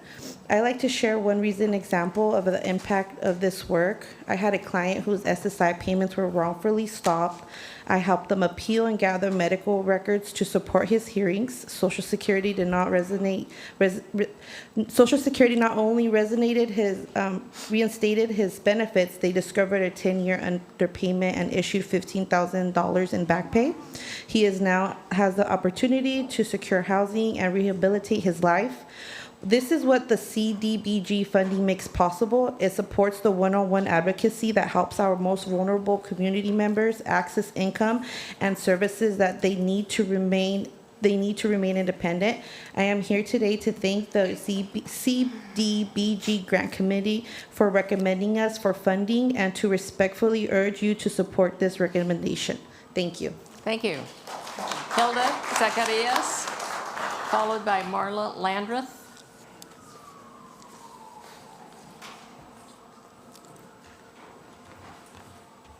Good evening, and to the mayor and city council. It's always a joy to be here, but it's also a joy to see so many people here at the audience tonight. It was always the best nights at city council when we had full participation. I'm here this evening, though, as the executive director of Community Partners in Caring, and I'm hoping that everyone in this audience knows who Community Partners in Caring is. And in addition to thanking the CDBG committee, who has been so supportive and so much an advocate for the work we do, I want to thank the City Council for making the difficult decisions and how you allocate scarce resources. But I also want to assure you that myself and the other grantees, we work hard every day to make each dollar stretch. Yes. And the way we do that at Community Partners in Caring is we leverage the beauty of the volunteer. Earlier, you heard a presentation about volunteers. We're organizing the volunteer fair at the Santa Maria Town Center Mall on April 19th in the afternoon. And we do that because these volunteers provide support to those of us who are aging. And everyone in this room is aging. And once we start to age so much that we're not able to access our medical care or our groceries, we need the helping hand. And we may not be able to afford that helping hand. So we turn to our volunteer community. And that's what we have here in Santa Maria. I handed out a postcard talking about the city of Santa Maria highlights.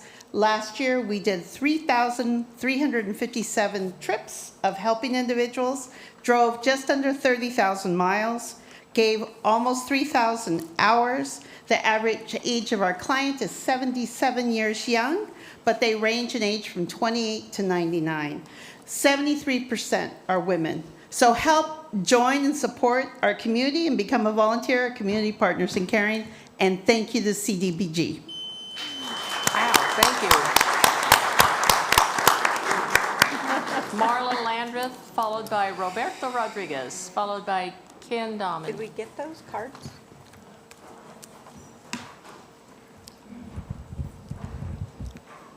Madam Mayor, members of the City Council, my name is Marla Landreth. I'm Interim Executive Director of Meals on Wheels Santa Maria Valley.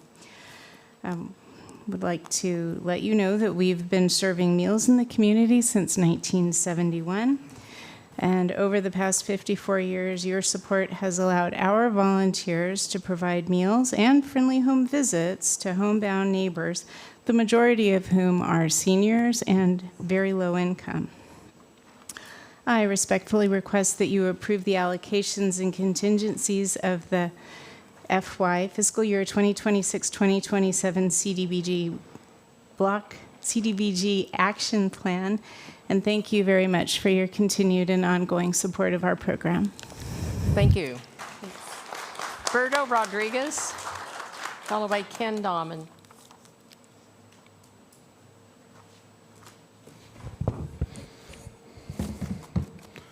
Good evening, Madam Mayor and City Council members. My name is Roberto Rodriguez with Boys and Girls Schools of Mid-Central Coast. I serve as the Chief Impact Officer. We would like to thank the CDBG Committee in their efforts to fund as many programs as possible. We know that it's hard to choose, as all of the applicants are well-deserving. In the past, the CDBG Committee has funded multiple capital projects for the Boys and Girls Clubs, specifically at our railroad unit. With all the support we have been able to be provided a safe and inviting place for members to attend Boys and Girls Club after school. With this funding, we will be transporting 60 students from multiple schools that are not in walking distance to the Boys and Girls Club, removing one of the barriers that affect members to attend the club. This is important because all of our school sites, all of our after-school sites have wait lists in their programs. So we want to go get the kids from the schools to the Boys and Girls Club. We will also be partnering with another nonprofit agency to create that transportation problem. We look forward to your adoption of the recommendation from the CDBG Committee, and thank you to the CDBG Committee and you guys for all the work that you guys do for our members of our community. Thank you. Thank you. Okay, Ken Dahman. Good evening, everyone. My name is Kenneth Dahman. I'm the North County's Program Director for MOVE SB County. I've been doing this job for 10 years in Santa Maria, and with the rising gas prices, I'm going to keep people mobile like I have been doing for a long time. I hope to do it for another 30 years. But yeah, I've never been a part of this grant process before, and I'm a terrible public speaker, so if I say something silly, go ahead and laugh. But anyways, yeah, so we've had education programs not only in Santa Maria Bonita School District at the 2nd and 3rd grade level, but we're expanding it to the 5th and 6th grade level as well. And you know, with the CDBG money, you know, we're going to continue to do that work. And again, we're going to be busy now that the gas prices are the same as they used to be in 2022, and we were immensely busy then and under-supported then, and that's not your guys' fault. It's just what the facts were.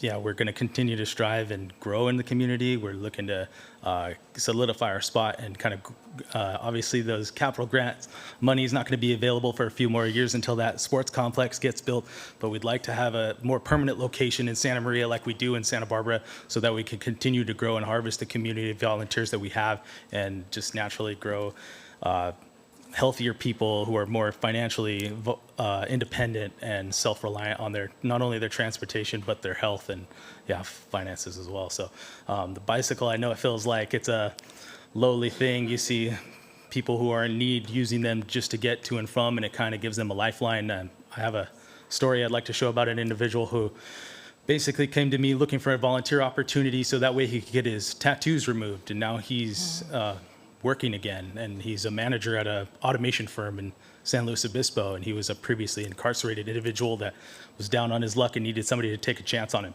And I'm usually that guy. So I appreciate you guys' time. Thank you so much, and I hope you guys have a wonderful night. Thank you. Okay, that is all of the public comment. Can we put the awardees back up here?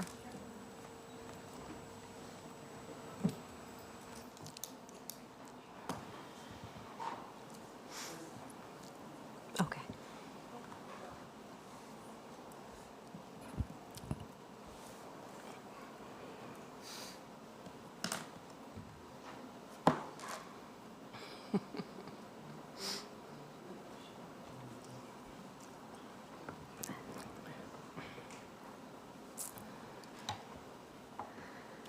There we go. Okay, so Madam Mayor, did you want to see that one or the one with all 19? I think All 19. you want all 19? Okay. But these are the ones you've awarded, right? Yes, and they are reflected in that one as Okay. well. Okay. And the total that an agency can receive is $21,386, is that correct? Correct. And what you're seeing on your screen is the committee and staff's recommendation. Okay. So that includes 12 and 13, Okay. which were not included in the previously. So if you were to want to allocate your own amount, Okay. then discount 12 and 13 and assume they haven't been funded and go from there.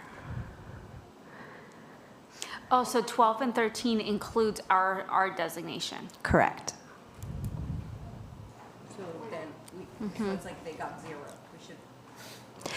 So the staff's recommendation is to use the set aside, which is 37,500, plus the extra 3,000 that came with the additional funding we got, the final numbers. And so we went ahead and updated it based on the contingencies, and that's what it would look like if you approved it by utilizing your contingencies in the fashion that is being recommended. If you choose not to do that, then we can go back to, we can just eliminate 12 and 13, put 0, and basically go back to the previous Slide? spreadsheet. Yeah. Can you go back to the previous slide? Yeah. And that one will show you the 11 that were funded and the amounts Okay. without your Oh. 37,500 set aside. Okay, Okay, so got in it. order So to it's fund the other 17, two, then we would have to partner up. You would have to partner up, or you could adopt the contingent, you could go with the staff's recommendation. Oh, okay. Yeah. So we can do this or go with staff's recommendations? Well, can we increase some of these? So my plan was to get North County Rape Crisis and Community Partners in Caring to the max of $21,386. And then the leftover money, assign it to CADA. So somebody else would need to also put in their set aside to Right. make it at least 15,000. We can't give out less than 15. So Okay. I would put the rest of mine with CADA. And who else did you do? So it's, Community partners? no, so you have 9375. So I would do. And I would get, let's see. Oh, my That's what I was gosh. trying to do the math. So this would be unfunding the other The two other that were two, yeah. recommended. Yeah. I'm okay. I mean, I'm okay with funding as was presented with 1 through 13. Yeah, me too, 12 and 13. As long as we're funding 12 and 13 and all the rest of them. I'll make a motion to fund as was recommended by the CDBG committee. Can you put that back up? So that way everybody sees it? Would you like me to? Oh, So- thank you. Okay. So then your motion is to fund 12 and 13. One Okay. through All of 13. them. All of them that are on there, as recommended by staff. Right. That's all the way up to 13. And they've allocated our 9375. Yeah. Okay, I you made a made the motion. motion. Did you second that? I'll second. Second. Further discussion? Okay, Madam Clerk? Councilmember Soto? Aye. Mayor Pro Tem Flores? Aye. Councilmember Aguilera? No. Mayor Patino? Aye. Thank you, Madam Mayor, members of the City Council. We will be back on May 5th for the final approval of the resolution. Okay. And once that's done, we can send this to HUD. Okay. Thank you. Thank you. May I just Yeah, say go thank ahead. you to you and your team and to the CDBG committee members for their hard work and dedication to this process. I also want to thank all the applicants and the organizations that we get to partner with in providing incredible services to our residents. And so thank you all Thank so you. much. Thank you.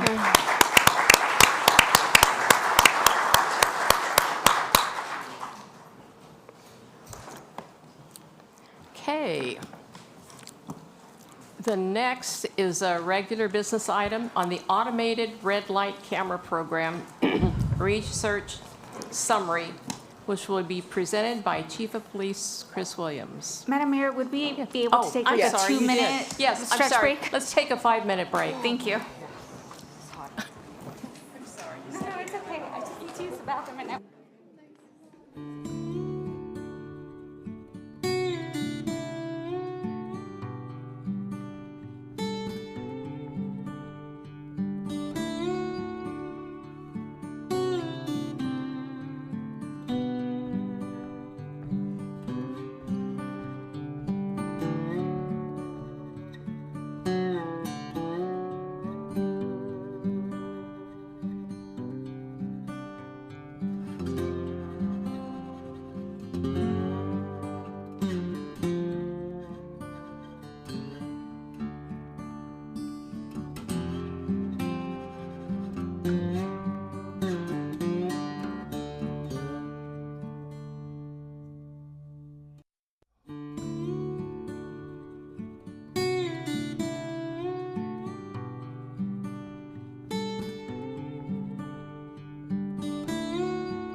Okay, ladies and gentlemen, we're going to watch something really exciting now.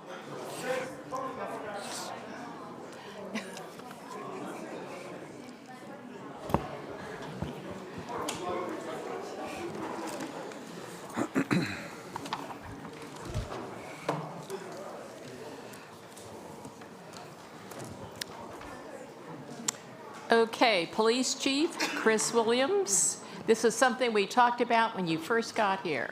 Yes, it is. I said, I want to get these guys that are always running the red lights. Anyway, go ahead. Good evening, Madam Mayor, Council, city leaders, and community members.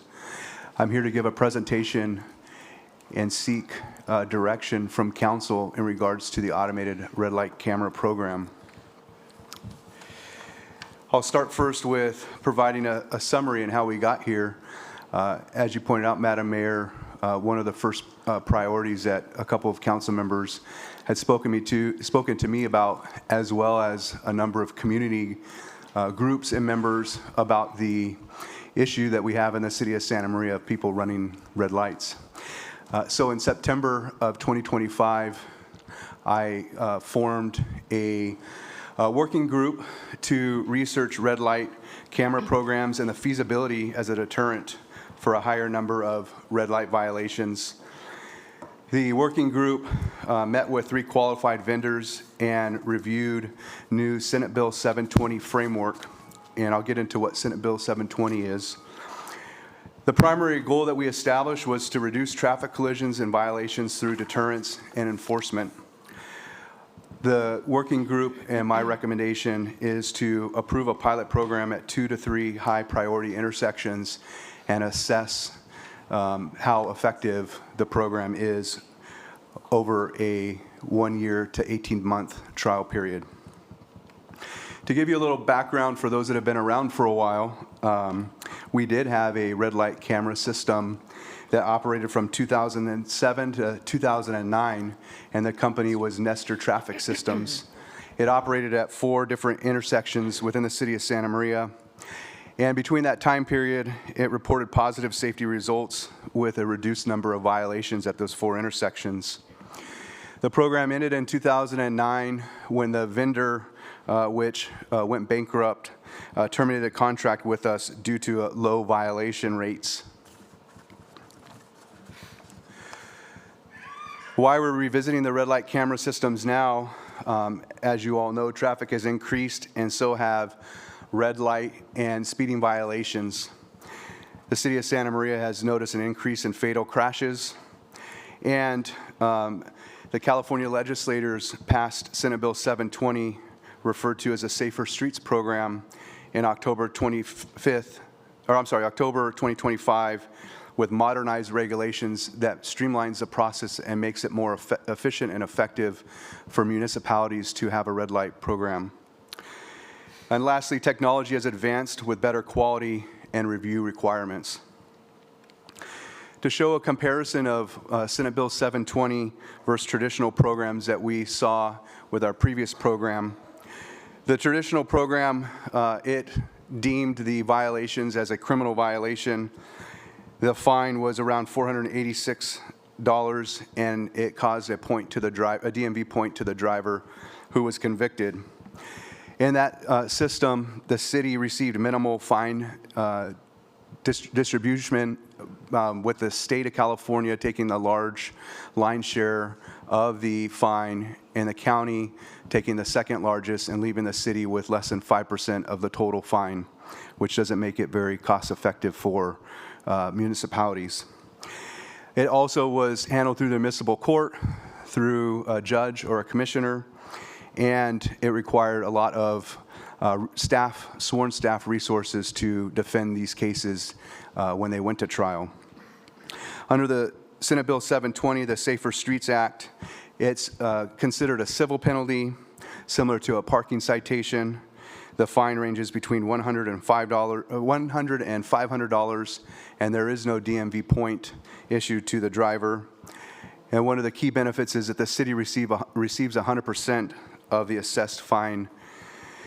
It does not require judicial review. It's handled administratively through the municipality. Professional staff is able to review and proceed with the violation. One of the questions that we get often is privacy concerns, because with the previous traditional method, it took a photograph of the person, but because it's handled in a civil assessment, it's only the rear license plate that is captured, and the cost is lower per camera under that model. We try to be inclusive and include in the working group everybody that could assess and review this program. It included our traffic sergeant, traffic lieutenant, the special operations commander, our police businesses system analyst, 2 city traffic engineers, and a city IT representative. I'll go through this rather quickly, but our research to date is like I mentioned, started the research in September of 2025. We had vendor presentations from the 3 qualified companies. We included legal research looking into Senate Bill 720 and the requirements, and then reviewed the City of Santa Maria's previous program history to make sure that it would be conducive to what we wanted to accomplish. The estimated program costs to run this system per camera approach. So if you look at or can visualize a traffic intersection, it has multiple lanes, including turning lanes and straightaways. An approach is determined by whether it's a turning lane or thoroughfare or in each direction. The cost for our per camera approach is $4,700 to $5,250 per month. The pilot program, what we recommend, like I mentioned before, is to pick 2 to 3 intersections, 6 to 8 approaches, which would bring us in the ballpark of $340,000 to $500,000 annually. And the good thing with this is the payment models, all 3 companies have a revenue neutral model where it's a zero cost to the city's general fund, and the company will recoup its costs through the fines. So let's say, for example, hypothetically, if we were to do 1 intersection, 1 approach, and set it at $5,000 per month, it would take us 50 violations that were recorded and captured. The company would recoup from those 50 violations, and then anything over those 50 violations, the city would be able to collect the revenues from that. Did you have a question, Mayor? No, I'm just saying you got our attention when you said 500,000. Oh, yes, yes. They also do have city-funded models or hybrid options that are available. The program goals is primarily to deter dangerous driving behavior, increase traffic safety, and reduce traffic collisions, increase compliance with traffic signals at the high-risk intersections, and lastly, to free up officer time for other enforcement priorities. As you know, we have a finite number of resources, and this would help free up our traffic unit and patrol officers to address other priorities. Next steps, to have the council provide direction on the program and commitment level, budget authorization for the pilot program. Our preference would be, as I mentioned, the Senate Bill 720 civil model. However, you do have the option to explore the traditional program. And then whether to go through a formal RFP or a piggyback contract, which both of those are options for us. As I mentioned, our recommendation is to start with 2 to 3 high priority intersections. We would base that on collision data, traffic volume, and community safety. Again, the pilot program would run 12 to 18 months, and then measure collision reduction, violation trends, and public response to the program to determine if we would continue with that program. Again, just to reiterate, these are the recommendations that the committee and I recommend for council to consider. At this time, if there's any questions, myself as well as a couple staff representatives are here to address those. Any questions from the council? Yes. Yeah, Ms. Soto? Thank you, Chief. I appreciate this presentation. I want to start by saying that these last couple of months here in the city have been challenging with the vehicle pedestrian collisions that we've seen. And we know that the city of Santa Maria, when ranked with other comparable cities, we are unfortunately among the worst cities when it comes to traffic safety. And so from what I read in your report, from the little research that I've done, it definitely seems like having these red light cameras can reduce the number of red light traffic collisions. And so I want to start by saying that I'm in support of that. However, I do have some questions, and they are more around data practices of the vendors that you perhaps have been reviewing with the working group. I'm just curious if, as part of the review process, there's been an evaluation of whether any of them have any existing data sharing agreements with other government agencies, whether that be federal or other. No, they do not have any data sharing agreements. That is left up to the individual municipal agencies. And as you may be aware, and for those that aren't, California has a law that city municipalities, specifically police departments, cannot share with any federal agency of any data because of the fear of sharing it with a federal agency that deals with immigration and enforcement. And California has very strict guidelines, and we are not, it would be illegal for us to share with those. And all 3 vendors understand that. And the data is owned by the city of Santa Maria. That was one of my questions.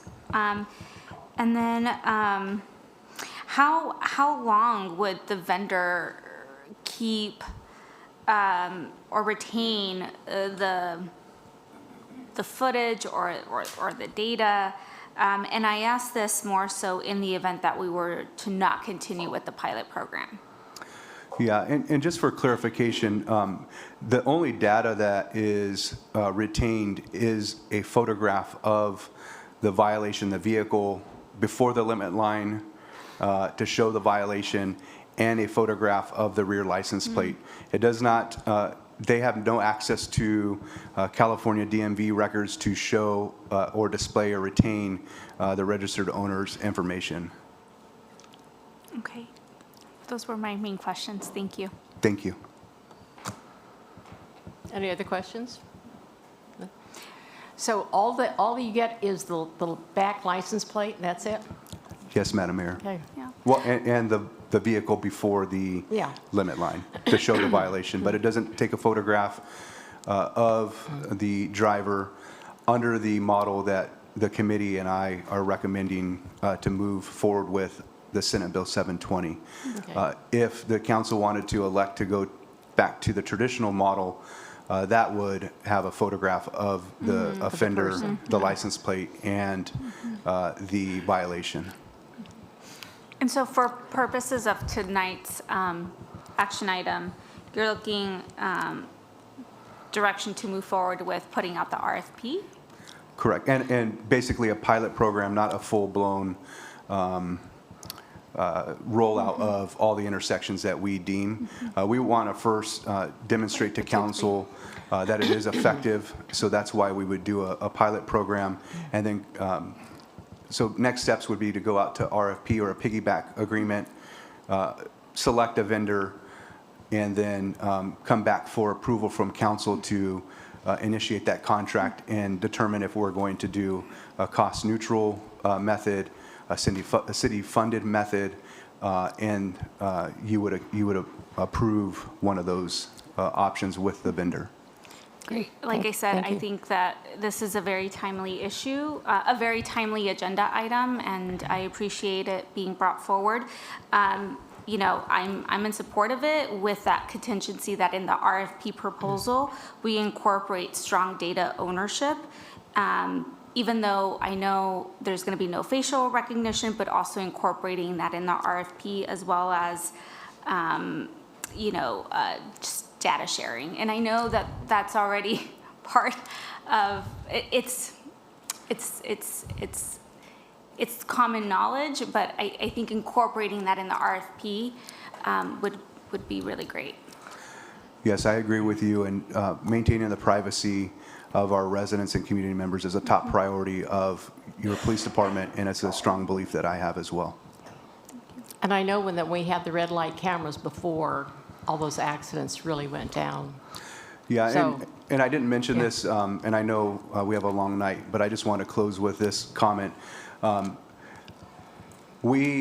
Just because a traffic collision doesn't occur in an intersection doesn't mean that we don't have people running red lights. As you probably hear from your constituents, as I hear in community meetings all the time, is our residents unfortunately are conditioned that when a light turns green for them, that they wait 2 to 3 seconds before they proceed in the intersection because they know that someone's going to run a red light, and that's baffling, and that's what we need to change here in the city of Santa Maria. Thank you. Do we have any written comments or requests to speak? No, Madam Mayor, not for 14A. Okay, thank you, Chief Williams. And if you'd like to begin with the next proposed item, which is regarding using the drones for first responders. Yes, Do we need thank a vote for this? No. It would probably be appropriate for you to at least prove moving forward. Oh, okay. Okay. I move that we move forward. Any further discussion? Yes, with, I know that the motion was already made, but those contingencies on the RFP. Right. Yeah. Madam Clerk, can you please call the roll? Councilmember Aguilera? Aye. Mayor Pro Tem Flores? Aye. Councilmember Soto? Aye. Mayor Patino? Aye. Thank you. So you can go ahead with your using the drones as first responders. Thank you. So this evening, I'm going to provide a presentation on the Santa Maria Aerial and Real-Time Center, also known as a SMART Center. Oh, I don't know why that happened.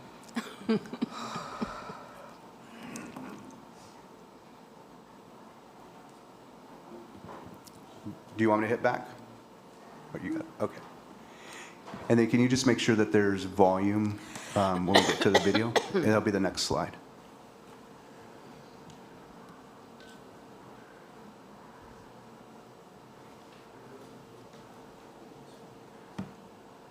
Are we good?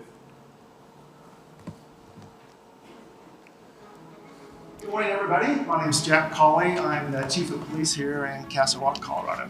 Thank you for coming this morning as we introduce to you our newest innovation, drones as first responders. We're very focused on innovation here at Castle Rock, and we knew that as successful as we were with license plate readers, that the DFR would be a game changer for us and be able to take us to that next level of policing. Resource multiplier, absolutely. We're spread out over 33 square miles. There might only be 5, 6, 7, 8 officers patrolling that whole area. So we have a network of technology that help us apprehend people really fast. The most meaningful call that we've recently had was a guest of our community commit a crime in our mall area. Within 1 or 2 minutes, we had launched the drone, and then we used another product called Freeform. Threw in a very unique description. It was described as a white van with blue and black cow spray paint. Within another minute, we identified the vehicle. 12:03, we got the call, launched the drone. At 12:04, we had located the vehicle by 12:10. So in a matter of 7 minutes, we had located the suspect in the theft. Our partnership with Flock goes back several years. We've seen success out of it as far as reduction in crime. Because of our positive history there, then we are very confident going into this that Flock was who we wanted to partner with when it came to launching our DFR program. I think we're only scratching the surface. Our fire department's already asking, hey, what's the procedure requested? Sheriff's department's already reached out and said, hey, if we need assistance, how do we get it? We've already talked with our fire department about it, and we can launch the drone and we'll get it out there. We can identify where that fire may be, and they can get resources on it pretty quick. Being able to provide them the link of the video, then the fire department can actually see, oh, here's how big the fire is, here's where it's at. It's going to help them respond and put that fire out much quicker. This gives us the ability to cover areas where we know we need coverage, but we just can't get out there. We have a lot of trails throughout our town. So if somebody calls 911 and let's say they were injured because they were on a mountain bike, getting that drone up and finding exactly where they are is priceless. We're never going to wake up one day and say we won policing, or we won the war on drugs. It's an infinite game. You're trying to build an organization that can effectively perform in an infinite game environment. And so it isn't just about one or two things, it's about building an entire culture and leadership mindset around that, and innovation is key to that.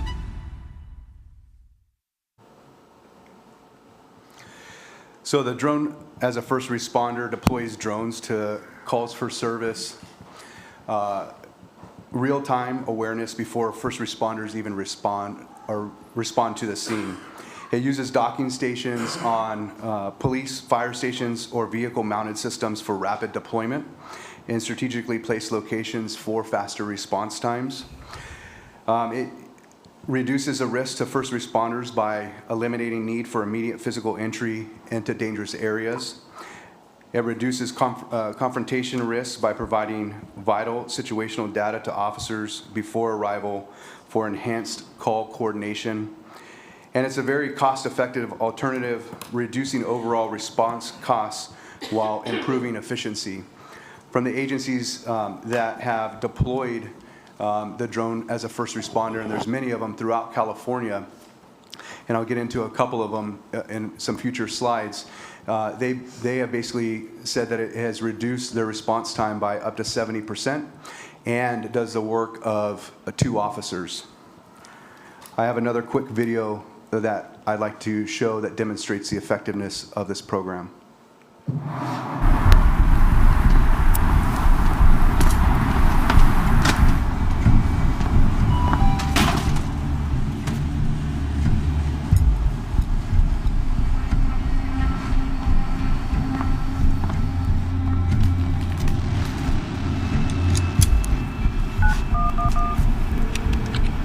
911, what is your emergency?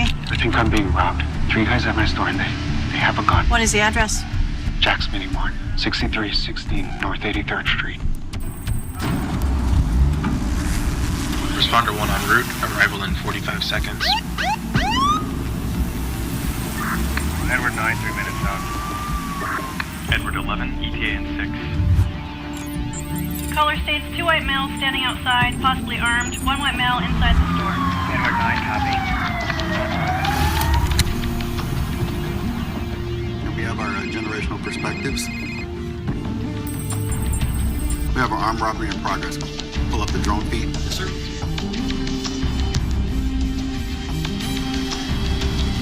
Suspects are on foot. Alleyway adjacent to the Food Mart. Wait, is that just a lighter? Unit standby. It appears to be a lighter. Responder 1, affirmative. Object appears to be a lighter and not a weapon. Tower 9 copy. Got on the live feed. We'll make contact and advise. It's not hard to imagine how this situation could have gone differently. Brink is building a system to give first responders more information before they arrive at emergencies and lower response times. Specialized drones are pre-positioned in robotic charging stations at strategic locations throughout a community. The system is integrated with 911, computer-aided dispatch, and other software to deploy the aircraft autonomously in seconds. These drones can deliver life-saving payloads faster than ever. With an onboard two-way audio system, responders can even communicate remotely to provide instructions. All right, we have help headed your way. We've dispatched a drone that's equipped with an AED. Did you just keep giving me updates on your status? They can also gather intel or de-escalate a situation. Drones can be deployed in the field to get a fast bird's-eye view of any situation and generate 3D models for documentation or courtroom use. DFR allows first responders to see through smoke and identify hotspots or locate suspects and devise a response that minimizes risk for everyone. The drones also mesh with each other for extended range across entire communities. Agencies around the country have already adopted DFR programs. On average, they clear a quarter of all 911 calls with drones alone. They get eyes on scene in less than 70 seconds and have achieved 50% faster response times agency-wide. Enter the future of public safety today with Brink DFR. Because this is just the beginning. Just two quick comments on this video. They were actually taken from real-life incidences. The first one in the liquor store actually happened in Chula Vista when they had their drone first responder program. And they received Chula Vista 911 Communication Center received a call about a subject armed with a handgun at a taco stand. And they dispatched their drone first responder as well as officers, ground units to respond. The drone was able to pick up that it was a gun lighter and totally de-escalated the situation. And if you can just imagine, had they not had that technology or in the video, obviously the officers are going in with a heightened awareness that there's someone armed with a firearm, and there's many ways that that could have gone awry. The second one, with the structure fire, I actually personally witnessed it. Oxnard Police Department, my former agency, stood up a drone first responder program. They had a Sunkist plant located in the La Colonia neighborhood, which was surrounded by residential buildings. The plant had caught on fire and was threatening to spread to this residential area. We were able to dispatch the drone, coordinate with our fire partners, and show where all the hot spots were to allow them the strategy and foresight of where they needed to put their firefighting apparatuses to direct them to reduce any further structural damages to the residences around. And as a result of that teamwork and effort, there were no residential buildings or residences impacted by that. Just to talk a little bit about how the Drone First Responder program works with the Real-Time Crime Center.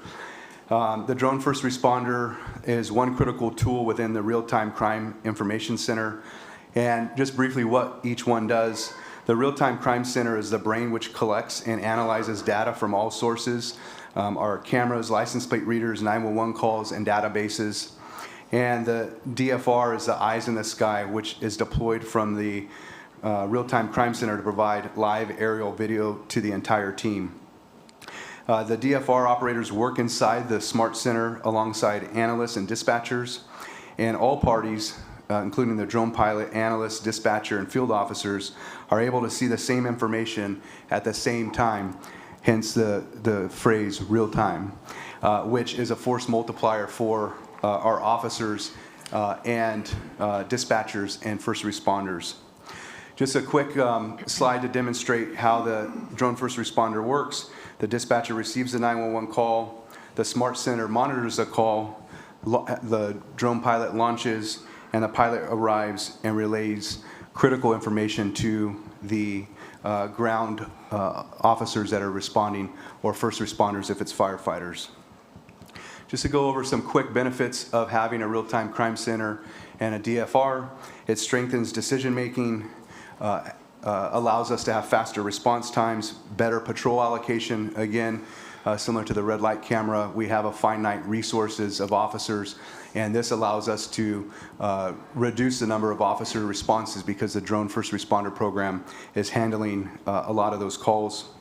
More dispatch information, interagency coordination, increased officer safety, lessened delayed information, efficient tactical planning, better communication, and additional resources for the City of Santa Maria, or the Santa Maria Police Department, to provide for our community. While ideas and strategies surrounding real-time crime centers vary between agencies, one thing that was clear from all the research that we've done is that every agency that's taken even the smallest step towards implementing a program like this has seen positive results, and all of them would agree that they don't want to go back to how they did it, the traditional policing, once they get this. I know we're pressed for time, and there's a lot on this slide, but just to talk about where we've been. This isn't just something that I woke up one day and said, hey, I want to start a real-time crime center or a drone first responder program. This dates back to 2022. And has progressed, and as you can see all the research that we've done, visiting different agencies that have the drone first responder program. Again, like I mentioned, I was fortunate enough to come from an agency that stood it up, so I got to see all the trials and tribulations. We frequently talk about it, and so we're able to learn from the mistakes of the agencies that have gone before us to make it more of a smooth transition. I wanted to showcase just two agencies that we have talked to, one of them being Chula Vista PD. They're kind of the pioneer in this drone first responder real-time crime center. And they report specific first on scene response times at 97.38 seconds, just under 1.6 minutes.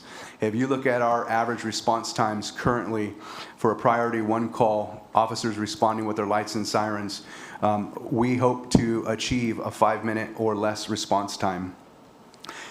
They reported that the drones arrived ahead of the officers approximately 7 minutes faster on priority 2 calls, 3 minutes and 39 seconds faster on priority 1 calls, and it has a public dashboard displaying real-time flight data, call types, and response matrix, and that's known as a transparency page. One of the concerns, obviously, that community members have, and rightfully so, is they don't want the police or the government to be looking into their backyards. They want to know what their flight path was. And all the companies that we have explored have a transparency page, and I'll show you that in a future slide to show and to demonstrate how we want to be transparent with our process. The second agency is Elk Grove Police Department, and they demonstrated that they've cleared an average of 24% of calls for service without using any police resources, which is a huge metric. The drone is first on scene on an average of 74% when it's launched, before the officers arrive. And this is a huge one, 89% increase in locating suspects when the drone as a first responder is launched to a call for service. I know many of you may be thinking, I thought, Chief, we had utilized drones, and we do use drones. However, how we currently use them is as a reactive tool. Currently, drones are deployed from patrol vehicles after the call has occurred, and they're deployed from an officer that's in the field. In the DFR model, the drone is launched from a pre-designated site to calls for service, providing the real-time video and information to first responders prior to even arriving on scene. What does a real-time information center and drone as a first responder bring to Santa Maria? Our mission is to protect the community and empower public safety using real-time technology, advanced intelligence, and enhance emergency response. As you saw in the video, it demonstrated really how the coverage area works. Each pod has a response radius. This is just a demonstration of one of the vendors that we spoke to. Obviously, if and when we are able to roll this program out and select a vendor, they would come out, and we want to use real calls for service data to show where it would be best deployed and best serve our community. Using this model, the average response time would be 86 seconds from launch to overhead video. They travel between at a top speed of 60 miles per hour, and they're able to maintain flight for 45 minutes per mission. With a relaunch readiness of 90 seconds or less after they've been docked back in to the pod. Each of these DFRs have high resolution thermal and night images, license plate reading at long range, and as I mentioned, it's a force multiplier and de-escalation tool because we're able to safely observe a critical incident or violent confrontation from a safe distance to respond and set up perimeters and allow time, distance, and space when contacting an offender. This is just a recap. It improves safety for first responders in the community. It reduces risk and liability, reduces the need for emergency Code 3 responses, which, as you all know, is the highest liability for any police department when you have a 10,000-pound vehicle going at speeds of 50 to 60 miles per hour with its lights and sirens through the city, the potential for causing injury or fatalities for our residents. It supports tactical decision-making, and it confirms or clarifies initial information that we receive from the 911 operators. Some of the benefits and uses of the DFR is it provides eyes on scene within minutes, delivers real-time intelligence to responders. It allows more efficient use of resources, enhances incident command and coordination. It supports search, rescue, and disaster response. As it was covered in the video, it is capable of carrying a payload of a defibrillator or other life-saving measures to our residents or community members. I didn't go into this, but Chula Vista, they had showed demonstrations where they had missing at-risk juveniles, and just the DFR was able to cover more ground quicker and faster, which you all know when you have a missing at-risk individual, time is of an essence. And it creates valuable video documentation that can be used in the future if needed. Some other uses is it could be used when a call for service meets specific criteria. We do not plan and we will not use it for random patrols and random surveillances. It is used as a first responder to respond to calls for service, emergency and non-emergency calls for service, and then I think this will perk you all up, but it can be used for 4th of July enforcement when we get fireworks, calls for service, and we have the social host ordinance where we could use it to identify offenders that are using the dangerous fireworks in our city, which will be a force multiplier for us. This is just a quick video of the transparency dashboard that one of the vendors uses. If you see, as you can see in this demonstration, it's kind of small, but it shows each of the panes, what the call for service was, what the flight path was, how long it was in flight, and what the disposition was. And after each call and the drone first responder is docked and it's recharging, the pilot will make notes of what the disposition of the call was.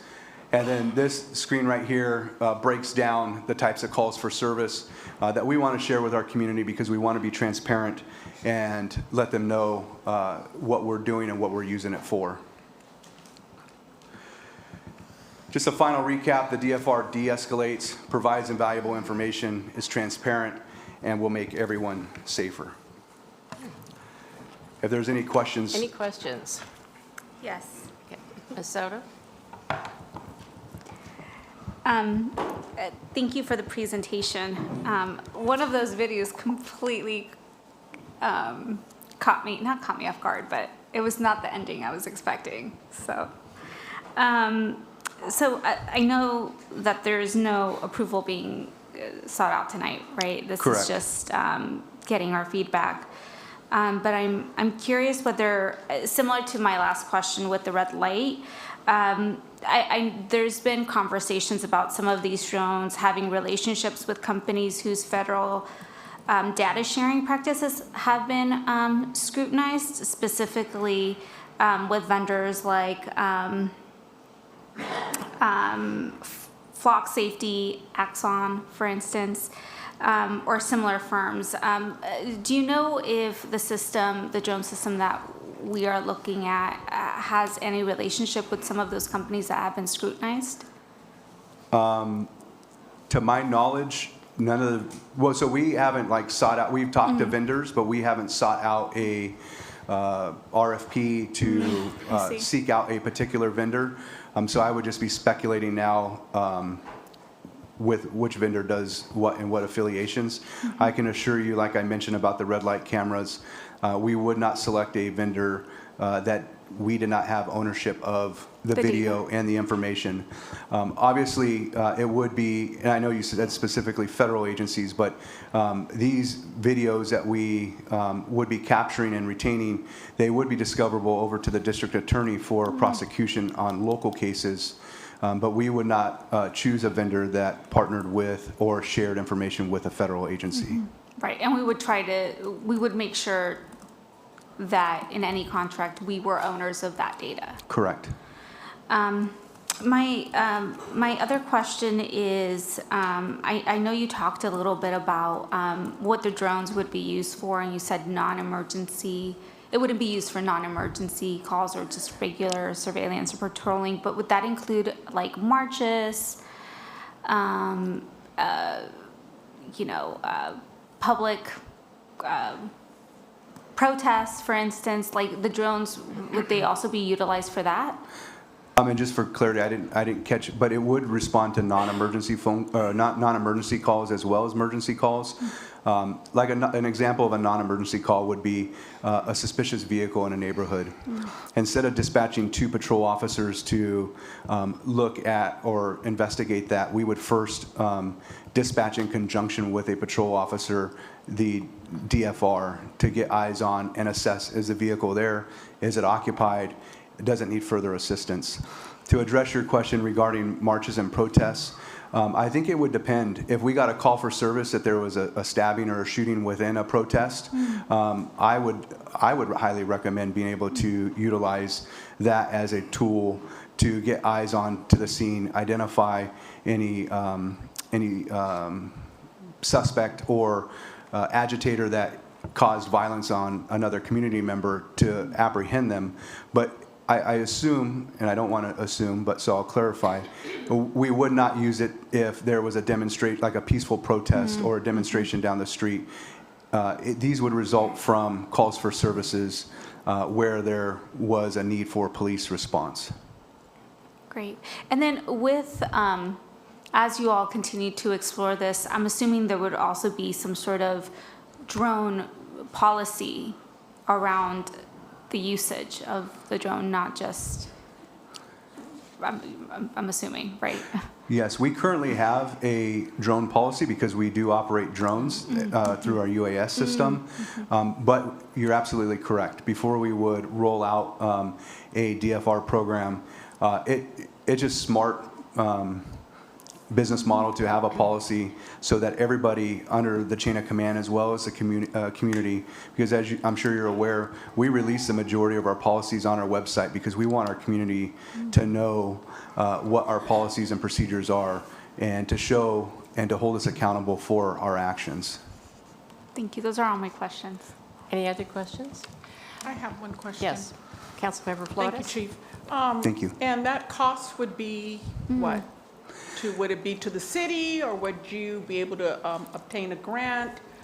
Yeah, so, and I apologize, I should have mentioned this. As I mentioned, we're learning from other cities and jurisdictions. Right now, you may, well, I know several of you were present for a couple of the presentations, but I'm going through as many community organizations that will hear me, including the NAACP, community groups, and doing presentations on this program, because I really want to make sure that there's no misinformation and they're hearing the facts about how we're going to do it, and we're going to do it above board, and we're going to do it right, and we're going to keep in mind the privacy rights and make sure that it's legal and above board. Once I feel comfortable and confident, because there's still several other community groups that I'm presenting to, once I feel comfortable and confident that we're ready to proceed, we will go out and seek grant funding. We also, as you are aware, we have the Santa Maria Police Council. And I know one of the members is here and is probably going to speak, so I don't want to steal his thunder. But we have a large, sizable monetary proposal that they want to throw at it, because they know that it's beneficial and will really help our community. But yes, we do plan on asking for grants. There is a possibility that the city may need to throw in a little bit of money. I know, and I think it's a little premature, but there are at least one company that does a DFR program where they will let the municipality have the program for a year for free to test it out and to do a pilot program, and no strings attached. If it's not effective and it doesn't show that it's producing the results that everyone has proven that it has, then they'll pick up their pods and their DFR program and go off to another jurisdiction. So there are different avenues. I would suspect that you all will be impressed if we get this program off the ground with the results, and will want to support this program. Thank you. I have a question. Okay, you've got the dispatcher, and then it said a pilot. I know it's not some little guy in the throne, but who is the pilot? So as I mentioned, we currently have a drone program, and the pilot is a person that mans the drone, and we currently have a number of certified pilots. Okay. They would be the person that is piloting the drone first responder program. And you probably couldn't tell from the video, but the program is integrated into our computer-aided dispatch center. So all the pilot has to do is it sees the call for service that meets the criteria for launch. It hits a button, and autonomously the drone will dispatch itself from the pod and fly over the scene, and then the pilot or officer will then take over the controls and maneuver the drone until it's satisfied and the call for service is done, and then it hits another button and autonomously flies back to its pod, lands and charges, and gets ready for the next deployment. So we have officers already trained as pilots? Yes, Madam Mayor. Oh, yeah. Any other questions? Okay. And let's see, do I have any requests? I have a request to speak. Do we have any written comments? No written comments, Madam Mayor. Okay. Glenn Morris? And Madam Mayor, if I Yes. may, before I'd like to thank my staff on both these projects. We're really trying to come up with solutions to make Santa Maria safer and as cost-effective as possible, and I couldn't have done it without my valuable staff. Several of them had stayed several hours, worked a long day, as many of you have as well, and I'd just like to recognize them for their hard work and dedication. Thank you, Madam Mayor. Thank you. Thank you. Thank you, Madam Mayor, members of the City Council. My name is Glenn Morris. I have the opportunity this year to serve as chair of the board for the Santa Maria Police Council. As you all well know, the mission of the Santa Maria Police Council is to be a resource for the department and the city, particularly around the adoption and integration of new equipment and training that is primarily focused on safety for our officers and our community. Our typical mode of operation is that we buy the first ones, allowing you all the time to incorporate the ongoing expenses of maintenance and replacement into future city budgets.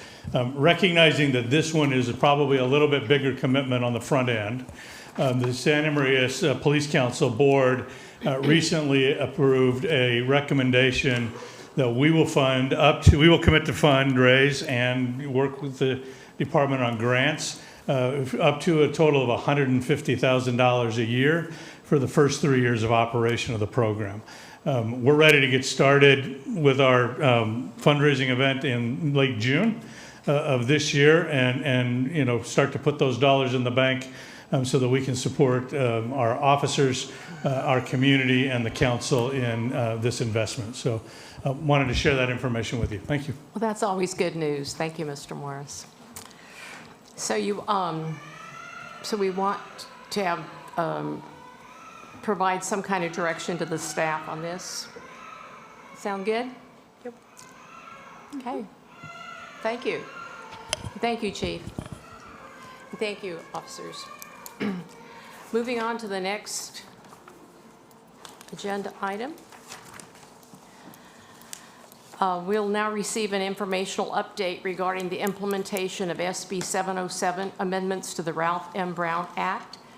Chief Deputy City Clerk Donna Schwartz. Yes, will Madam Mayor, provide us with members a of the report. City Council, this report is an update on Senate Bill 707, which was enacted in 2025. It amends the Ralph M. Brown Act to modify and clarify requirements related to remote participation, teleconferencing, meeting procedures for legislative bodies, and certain provisions become effective January 1st, 2026, and additional requirements effective July 1st, 2026. The most significant changes will apply to eligible legislative bodies. The City Council meets that definition of an eligible legislative body under the SB 707 because Santa Maria is a city with a population of 30,000 and more. Therefore, the City Council must comply with these additional requirements. The key requirements effective January 1st, 2026 were providing a copy of the Brown Act to the elected and appointed members of legislative bodies, a list of meeting locations to the same. AB 922 becomes permanent now, which is use of social media.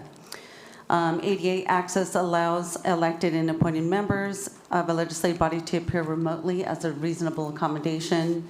Just cause teleconference requirements clarifies when just cause may be used for teleconferencing and also adds additional just cause reasons such as an immune compromised family member that requires the member to participate remotely, a physical or family medical emergency, or military service that prevents the person to attend in person. Also is verbal report on executive and department head compensations, committee exceptions to public comment requirements. Also, we were to determine eligible subsidiary bodies that the legislative body would have created, and that would have allowed them to teleconference all of them remotely, but it has been determined that the city does not have any eligible subsidiary bodies, and that the current bodies would just remain using the standard Brown Act requirements for teleconferencing. Key requirements effective July 1st, and these shall remain, or some will remain in effect until January 2030. But ones that go in effect July 1st or by adoption of a city council policy on disruption of telephonic or internet service, two-way telephone or two-way audiovisual platform, which will require the legislative body to provide this two-way telephonic or audiovisual platform to allow members of the public to provide public comment and receive the allotted same time as in-person speakers. Outreach to encourage participation, city council meeting agendas, and website translation, which would require any city that it has at least 20% of the population within a jurisdiction that speaks non-English, which would be for Spanish. So that would require us to translate our agendas and part of our website into Spanish. Members of the public may post their own translation of the city council agenda on a readily available bulletin board that we would put outside. And that's it for the requirements. Implementation status so far, our office has engaged a consultant to assist us with these interpretations of and implementation best practices. We have begun reviewing and updating meeting procedures, internal guidelines, and templates, distributed the Brown Act copies to all council members and appointed members of the boards, commissions, and committees, distributed list of meeting locations to all, developed draft meeting disruption policies to address any technology disruption procedures that aligns with the SB 707, and that'll be coming before council to approve it. Initially, initiated internal coordination with the city manager's office, city attorney, communications, and information technology. Upcoming implementation milestones would include finalizing the updated procedures and internal guidelines, training and informational materials for council, boards, commissions, staff. A future staff report will be coming summarizing full compliance measures once all requirements are in effect. And council will continue to receive updates as milestones are reached. And again, our recommendation just to receive and file this information right now. Thank you. Any questions from the council? Okay. Are there any requests to speak or written communication? None, Madam Mayor. Okay, so this is just a receive and file information. Thank you. Thank you. The next order of business is we'll now consider adopting a resolution declaring its intent to rename Cesar Chavez Drive or adopt a resolution renaming Cesar E. Chavez Drive. Assistant City Manager Chun Wu will give the report.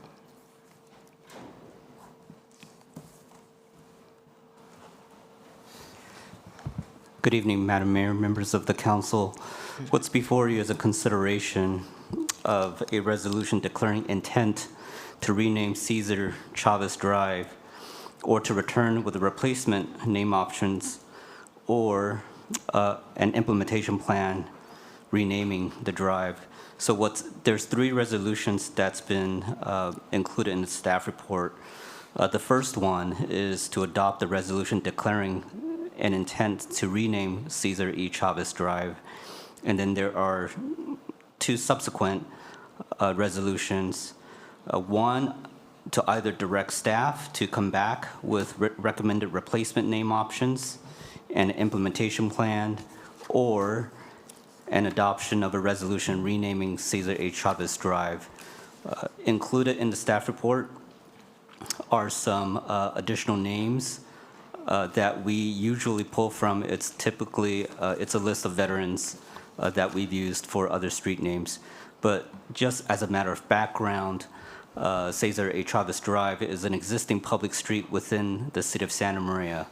This street is adjacent to Tommy Kuntz Junior High. There's it runs a stretch of about 3 blocks in the northwest part of town. There are 59 homes with this street name. And this street was named in honor of Cesar Chavez in recognition of his role in the farm worker movement and his significance in California civic history. But given recent public reports and community discussion, this has prompted the city to consider whether continued use of the existing street name remains in the public interest. The city does not have a formally adopted policy or procedure governing requests to rename existing streets. As a result, the request is being presented to the council on a case-by-case basis. There will be some impacts. Street naming requires coordination with affected residents, property owners, businesses, public agencies, emergency service providers, the United States Postal Service, utility providers, mapping and navigation services. And so we've structured this report to give the council the ability to provide the policy direction first, and then if desired, consider a final renaming action based on a more complete administrative record. So there are some alternatives before you. You can select a replacement street name at this hearing from the existing approved veteran street name list and adopt a resolution approving the final street name change. You can adopt the proposed resolution declaring intent to rename Cesar E. Chavez Drive and direct staff to return with name options and an implementation plan. You can direct staff to return with additional background or outreach before considering a declaration of intent. You can decline to adopt the resolution and retain the existing street name, or you can provide other direction to staff regarding future consideration of the street name. Some impacts to consider. The proposed action may be viewed by community members as a necessary response to serious recent allegations that have altered public perception of Cesar Chavez. At the same time, the matter may be sensitive for residents who continue to associate Chavez's name with the farm worker movement and broader civil rights history. This concludes staff's report. again, council has several alternatives to choose from and can provide direction accordingly. Welcome any questions you have. Any questions of the council? I appreciate this being brought forward. Thank you very much. Are there any requests to speak or written comments, Madam Clerk? No, Madam Mayor. Okay. So do I have a motion to adopt one of the resolutions and a second, or any further discussion? You know, I think it would be interesting to have, and I see the list of names, and we've done this with our veterans. Perhaps there are people on that street, that live on that street, that might have a preference on these names. I mean, I would, move to adopt a resolution declaring the intent to rename Cesar Chavez Drive and have the recommendation or provide the direction to staff to return with recommended replacement name options by talking to residents on that street and other community members. Right. And the school, maybe. So we have to realize that changing the name, which is, I'm all for that. I think that name needs to come down, is that we need to make sure that our city is well aware of that, because that name, that street, not the name, but the street that it's named after, has direction for fire, police. Yes. And we have to make sure that gets done as soon as possible, grab that name down, change it, and that everyone is well aware of the new name change in our community. I think that would happen simultaneously, right? Is that correct? Yes, that'll be part of the outreach work and the implementation work. We'll put together implementation plan as part of the renaming. Okay, perfect. Yeah. Good. Okay, I have a motion and a second? Second. Okay. Soto, motion? Yeah. And then And I Aguilera- second. Flores, second, sorry. Councilmember Soto? Aye. Mayor Pro Tem Flores? Aye. Councilmember Aguilera? Aye. And Mayor Patino? Aye. Thank you very much, Mr. Wu. Okay. Our final regular, my final regular business item will discuss filling the City Council District 1 vacancy. Chief Deputy City Clerk Donna Schwartz will provide us with the report. Madam Mayor, members of the City Council, the report before you tonight is to discuss filling City Council District 1 vacancy created by the resignation of Councilmember Carlos Escobedo on March 3rd. A little bit of background, Carlos Escobedo was originally elected to City Council District 1 in November 2024. Mr. Escobedo's term of office was originally set to expire in November 2028. The City Clerk's office noticed the vacancy through a press release on March 6th, and on March 9th, a notice of vacancy was posted on the city's website calling for applications with a filing period of March 9th through March 26th. Deadline was by 5:00 p.m. A total of 8 applications were received. 5 are located within the District 1 boundary. 1 was within District 1 but later withdrew. 1 was outside the District 1 boundary, and 1 was outside the city's jurisdiction altogether. Eligible applicants in order that they were received are Maria Salguero, Ricardo Batalla, Diana Perez, Osvaldo Sotelo, and Gary Michaels.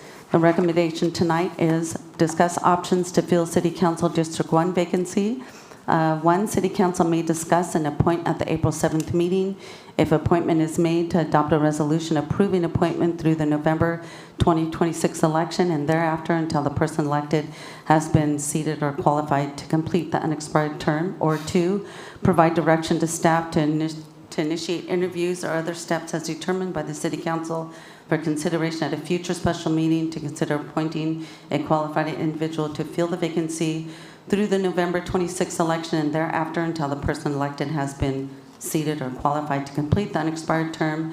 Or 3, direct staff to return on a scheduled special meeting by May 2nd, 2026 with a resolution calling a special election to be consolidated with a general municipal election on November 3rd, 26, or provide alternate direction to staff. This completes the report, and I now turn it over to you, Madam Mayor. Thank you very much. Any questions from the council? Okay. Are there any requests to speak or written comments?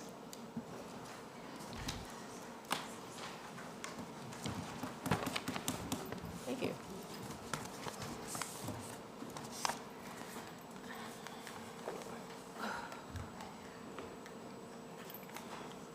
Okay. Jaime Cruz, followed by Gloria Melgar, okay.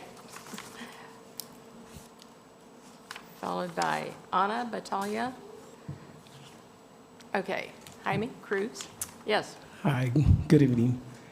I am here to speak on behalf of Ricardo Batalla. Known Ricardo for about 30 years plus. Right now, he is serving at the YMCA as a program, development for youth. He is here to really represent the youth and the families in the community. I myself, I am a therapist. I work for Santa Barbara County and have collaborated with him in regards to serving the community. So I just wanted to say that on behalf of me as a new resident from Santa Maria, want to just make sure I support Ricardo Batalla for City Council. Thank you. Thank you very much. Thank you for sticking with us this late. Gloria Melgar. Best coffee in Santa Maria. Best coffee in the world.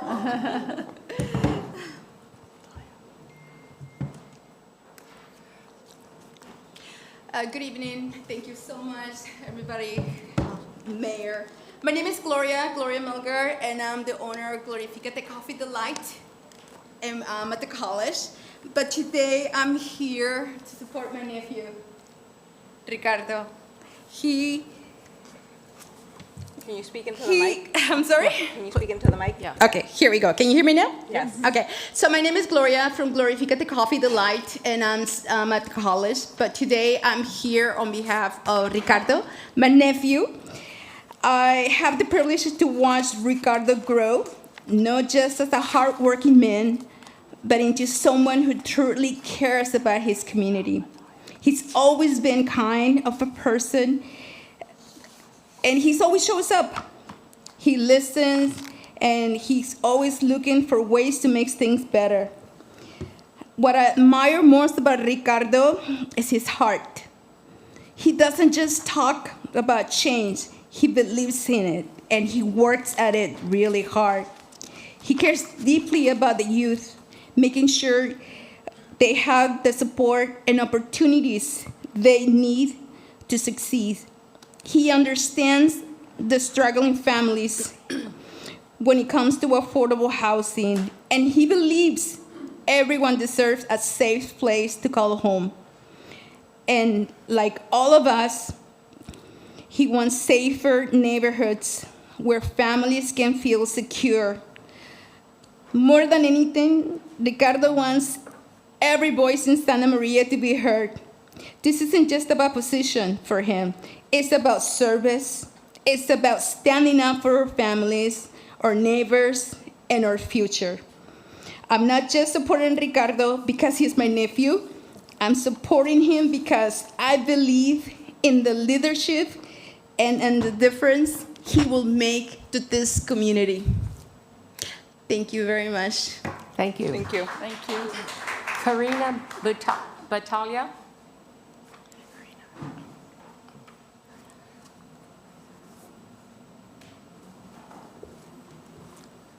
Hello, good afternoon. Well, this has taught me patience, that's for sure.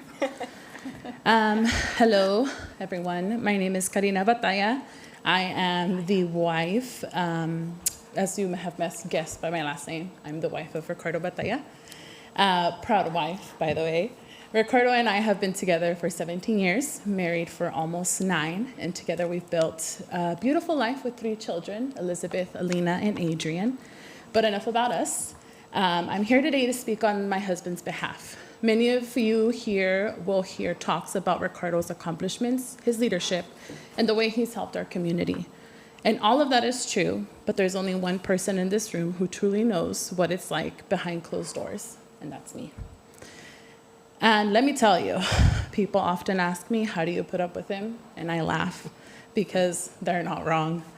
He's a man full of dreams, big ideas, and yes, sometimes some pretty crazy ones.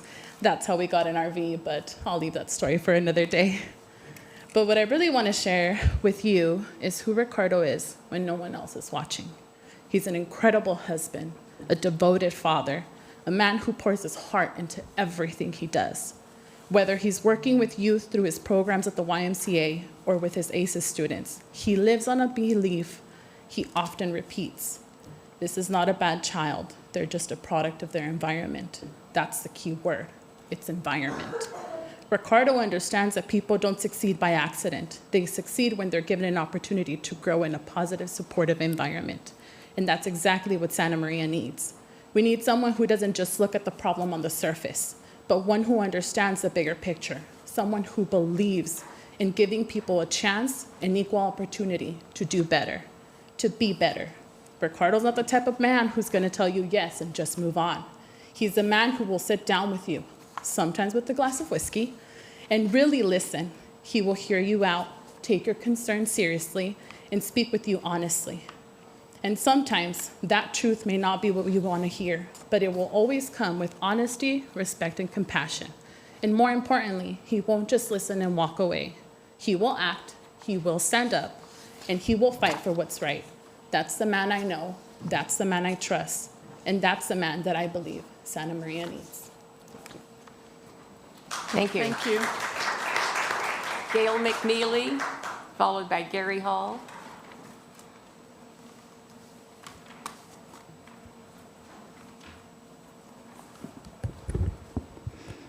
Good evening, Mayor and Council. Tonight, you're going to make the most important decision for us, the residents of Santa Maria and the voters of District 1 that you can make. It's a small city council, and when there is an open seat, there are different choices. I propose that a special election is the best choice. It's pure democracy in action. Instead of city council people who are knowledgeable choosing someone to represent a district they do not live in, the people in that district would make that choice. Luckily, the argument that it would be too expensive for a special election is not true in this case. $14,500 to let the people of District 1 choose someone is not much to pay. The other way it could happen is you appoint someone and then they have a leg up in the next election. This has happened over the last 3 decades 12 times. So that is not the best way to represent the people, for you to represent the people in town. They deserve a vote. You can give it to them. It's your choice. If you choose to appoint someone, it seems to me that there are 3 people that stand out: Osvaldo Sotelo, Maria Silvera, and Diana Perez. All of them have campaigned in that district and won votes. Many, many votes. I would suggest that Diana Perez is the best placed to join this council because of all the voters that she met over the months that she was campaigning with Mayor Patino for her position. Mayor Patino, you can be the Abraham Lincoln of Santa Maria. I know you don't look like him, but you could be. I say this because Abraham Lincoln ran against 3 important politicians in the country. And when he won, he appointed all 3 of them in his cabinet. So he was sure that when decisions were made in that cabinet room, he had the support of all the different people in the country that they had represented. Mayor Patino, I think you would be very brave if you're going to appoint someone, to appoint Diana Perez to sit on the council and represent half of the city who voted for her for mayor. So the 2 of you, with strength, could lead this city into an era we're not used to, where people who disagree work together to make the city better. When it's not a competition between you, but it's a coalition and a collaboration. As a resident, knowing all of you in one way or another, I think you're capable of that. I ask you, special election in November, give the people a vote. Thank you, Mr. McNeely. Gary Hall?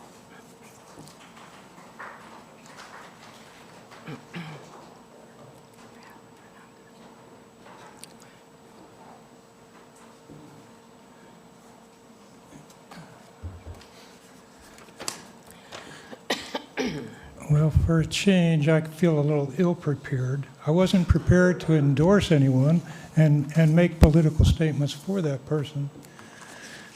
What I'd like to, and what Gail said makes a whole lot of sense to me. I wish I talked to him before I came tonight. But again, my name is Gary Hall.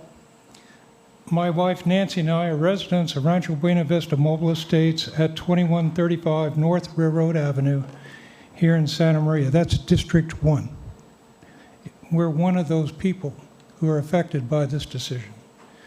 We feel it's extremely important to fill the City Council District 1 vacancy with an applicant that will be responsive to the needs of all District 1 residents, along with the residents of some 650 mobile homes. 650 mobile homes are in District 1. We favor an applicant that will be particularly sensitive to the unique nature of mobile home living and be willing to support our unique needs. We believe there are multiple applicants that could meet our expectations. Let me know if you'd like to learn who we believe are the leading applicants. I'll wait for your request. Thank you. Thank you. Gabrielle Hernandez?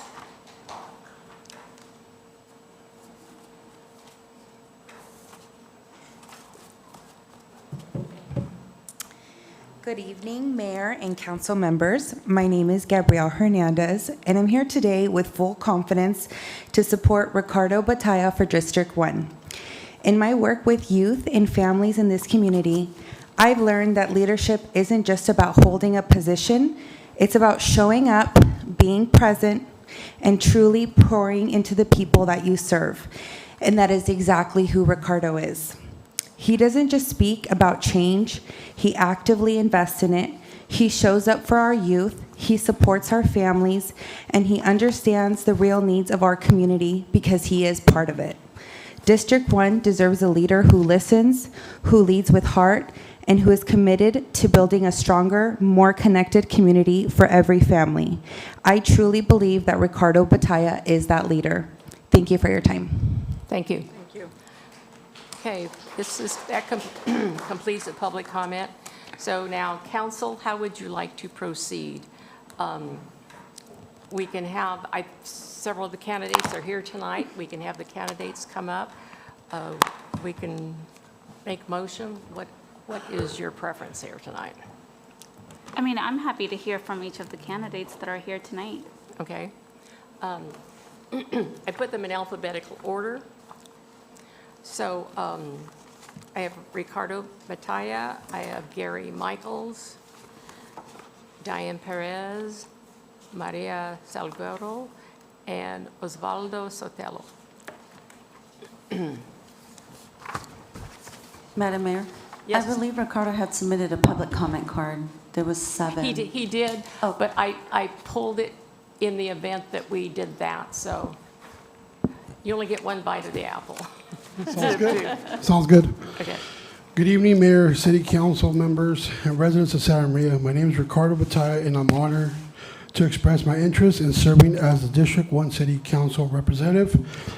I was born right here in District 1 on West William Street and attended Oakley Elementary, so this community is deeply personal to me.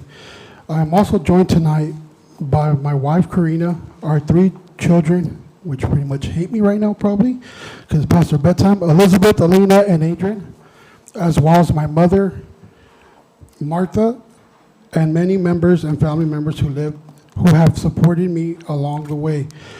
I currently serve as the Youth Development Director for the Santa Maria YMCA, where I oversee programs serving over 2,000 students, supervise more than 150 staff.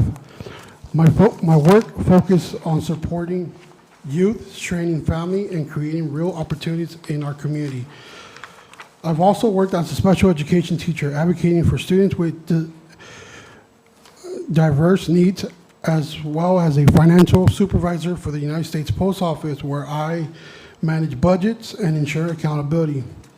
These experiences have prepared me to lead with both compassion and financial responsibility. I have been deeply involved with this community at a very young age, beginning as a Santa Maria Police Explorer, which helped shape my commitment to service and public safety. I continue to stay engaged through organizations like the California After School Network, Santa Maria Valley Leadership, and the Santa Maria Noontime Rotary, where I serve as the president-elect. I'm also proudly bilingual in Spanish and English, allowing me to better connect with and represent our diverse community. If selected, my focus will be on 3 priorities: supporting youth, addressing affordable housing, strengthening public safety, because these are essential to a strong and thriving Santa Maria. While I would represent District 1, I recognize that every decision impacts our entire city, and I'm committed to serving all of Santa Maria. I'm committed to listening, being accessible, and representing our community with integrity and transparency. Thank you for your time and consideration. I'll be honored to serve. Thank you. Thank you. Gary Michaels.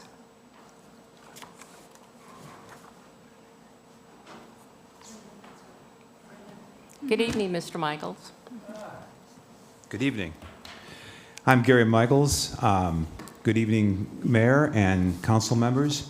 So there's not a lot of time here, so let me get to it. So I've been a Santa Maria resident for a long time. I purchased a house in March of 13 up in District 1. I first came here in 2005 to launch my second career, which began with Comcast. That was during the great early part of the century when the companies like the cable companies and many others basically created fiber internet pipes and got into building out the fiber structures that we have today. But the reason I can, in my first background, and I can get into my resume and all later, but the key thing I'm here, the reason I wanted to talk to you, and the reason why I've submitted this is because, I really want to see Santa Maria win. And we're about to embark on a financial emergency. And in the next 6 months, are a critical time here, and it coincides with this period of time here for the Carlos's term that expires in November.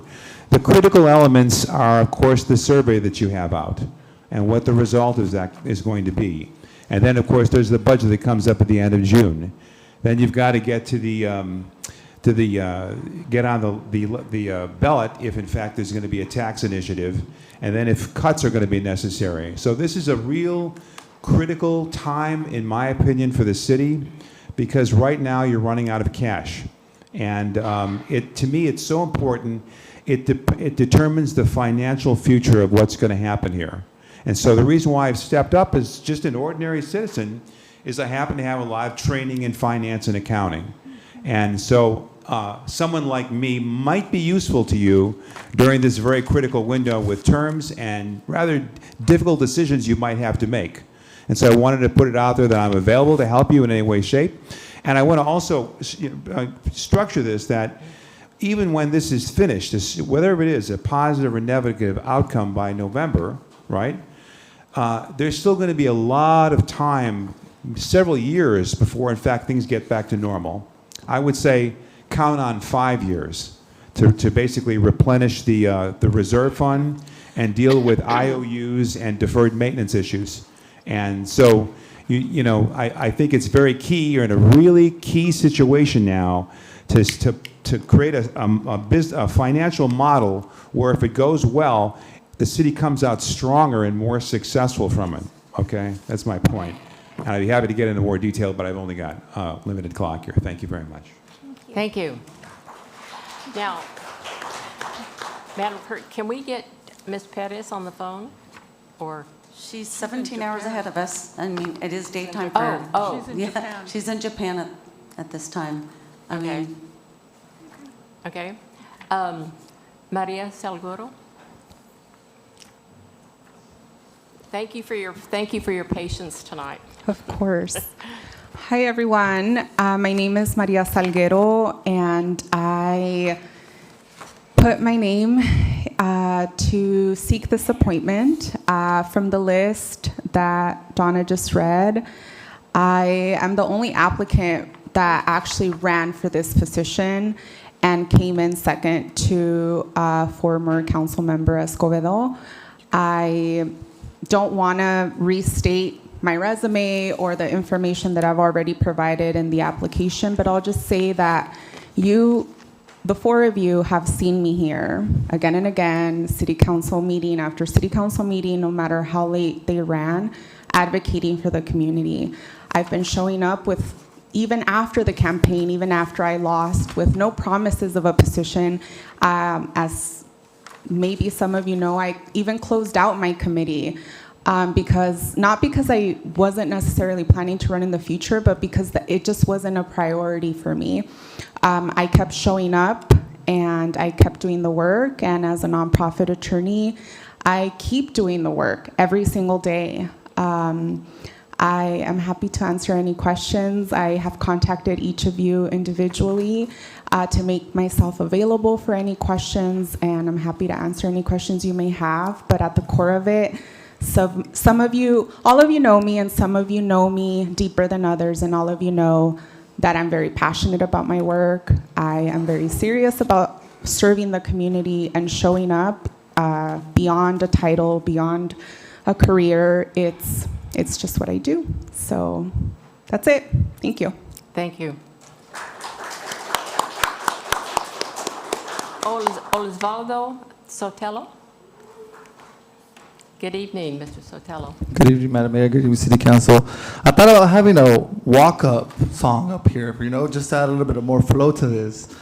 And if you're thinking about it, I was thinking Eye of the Tiger. It makes me feel like I'm Rocky up here on stage in front of all you folks.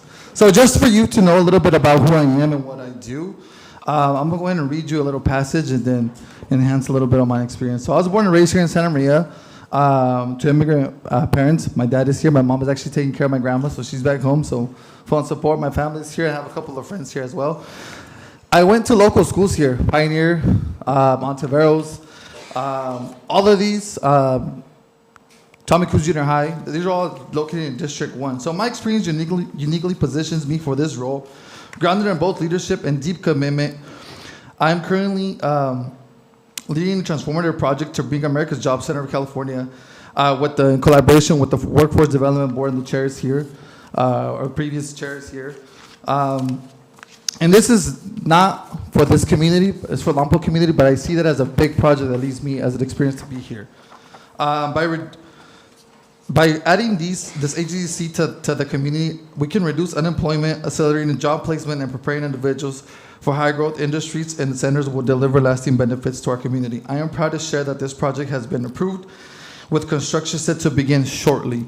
Equally meaningful for this partnership, we have a huge partnership to provide food for people in need, and that's a partnership that's coming actually to Santa Maria, just established in Lompoc and bringing it to Santa Maria. Another big proud accomplishment here is we're bringing our Good Opportunity Campus, where we see folks who need a job, who are homeless. So these are all projects that I'm involved silently. I always say silently, but now I'm trying to make this impact. My commitment to this workforce development as a program director for Goodwill Industries of Ventura and Santa Barbara counties. I am passionate about my community. I am passionate about what I do. I'm always in pursuit of funding innovative opportunities. One of my proudest moments that I have, and I would like to share with you, is in 2015, I helped lead a successful implementation of a federal grant aimed to serve 260 youth. For those of you who remember, 2016, 2015, there was a lot of youth gang violence in Santa Maria. We took it upon ourselves to apply for this grant. We were one of the grantees out of 10, or out of the 5, we were one of them, and we were competing with cities like Chicago and LA. So we over-enrolled with this, helped getting youth back into actual jobs. So I would like to be part of this District 1. I have ran in the past before. This is actually the first district I ran, so I would like to get your support to be here in the District 1 city seat. Thank you. Thank you. Well, you're right on. 3 minutes. Okay.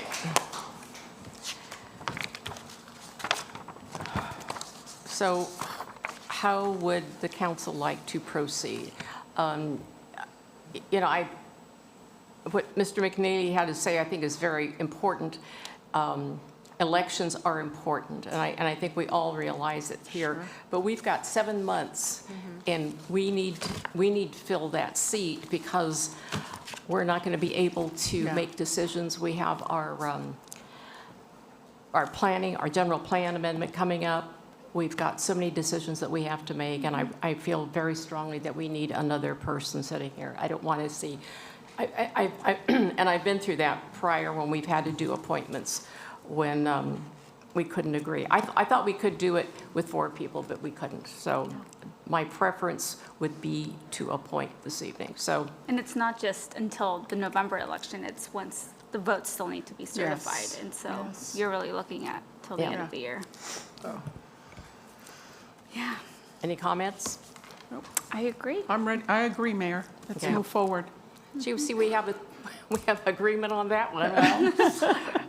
I was wrong. Okay. And it's 10 o'clock, so. It is 10 o'clock. I'm ready. Are you ready? Yep. Go ahead. I'm ready to elect, Appoint. elect someone, Okay. Nominate? You wanna nominate someone. somebody? It's late. It is late. I feel sorry for all of you. I'm like, oh. Thank you all for So- being here. Councilmember Flores, I'm so sorry to interrupt you, but is there any way that, that we can get some guidance as to how we can go about this? Is it just any council member goes and nominates, or? It's a nomination and a Yeah. vote. Okay. Yeah, it's That's how it no, works. yeah, it's no direct, like 1, 2, 3, anyone can nominate. So I nominate Richard Batalla for City Council in District 1. Do I have a second? Okay. I will second that for a purpose of discussion. Okay. Madam Clerk, can you?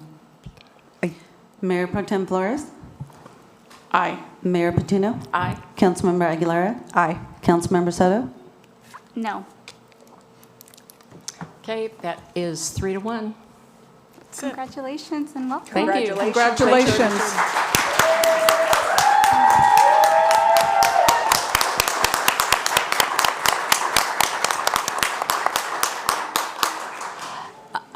I want to thank all the candidates that made applications tonight and invite you to be on maybe commissions or boards that we have here so that we can each get to know you better. But thank you for applying. And I don't question at all the passion that you have for our community.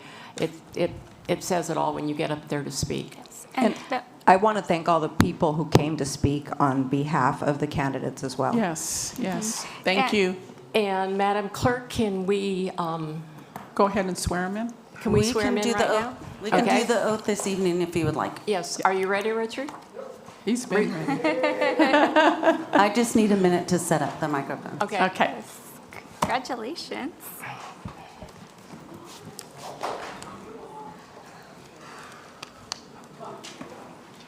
So they're going to set up the microphones, Richard, and then they're going to bring you up here, and then afterwards you guys can take pictures. Okay?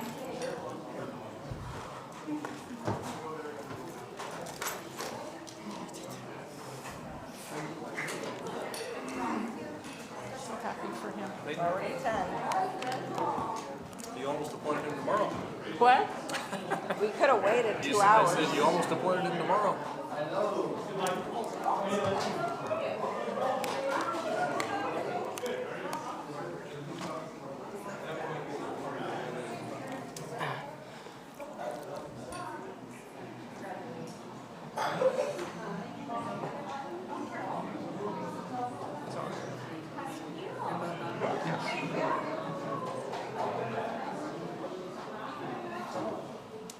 That was, I'm going to have you raise your right hand. Richard, would you like to have your kids up there with you? Yeah, that'd be great. You guys want to come up here?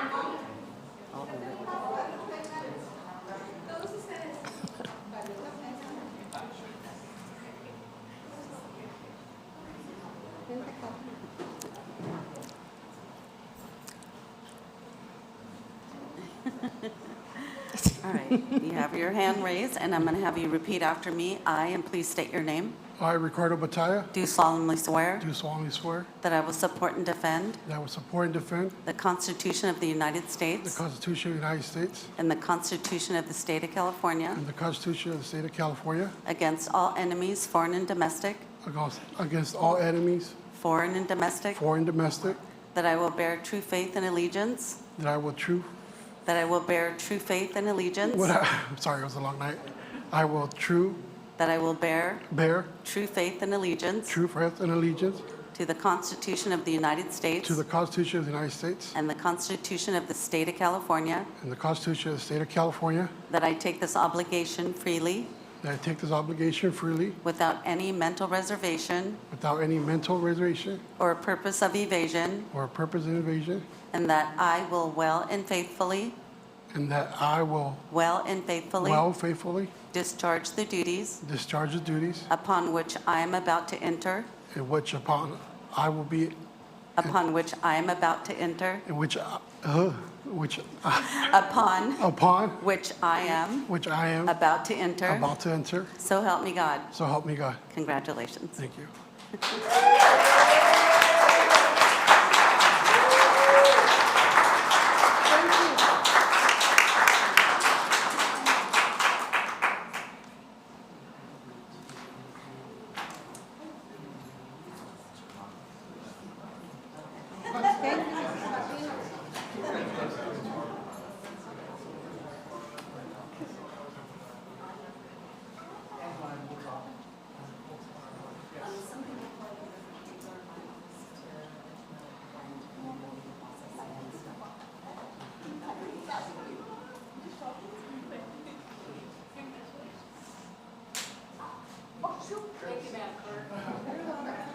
We'll do the certificate of appointment at the meeting in May. We'll do the certificate of appointment at the meeting in May.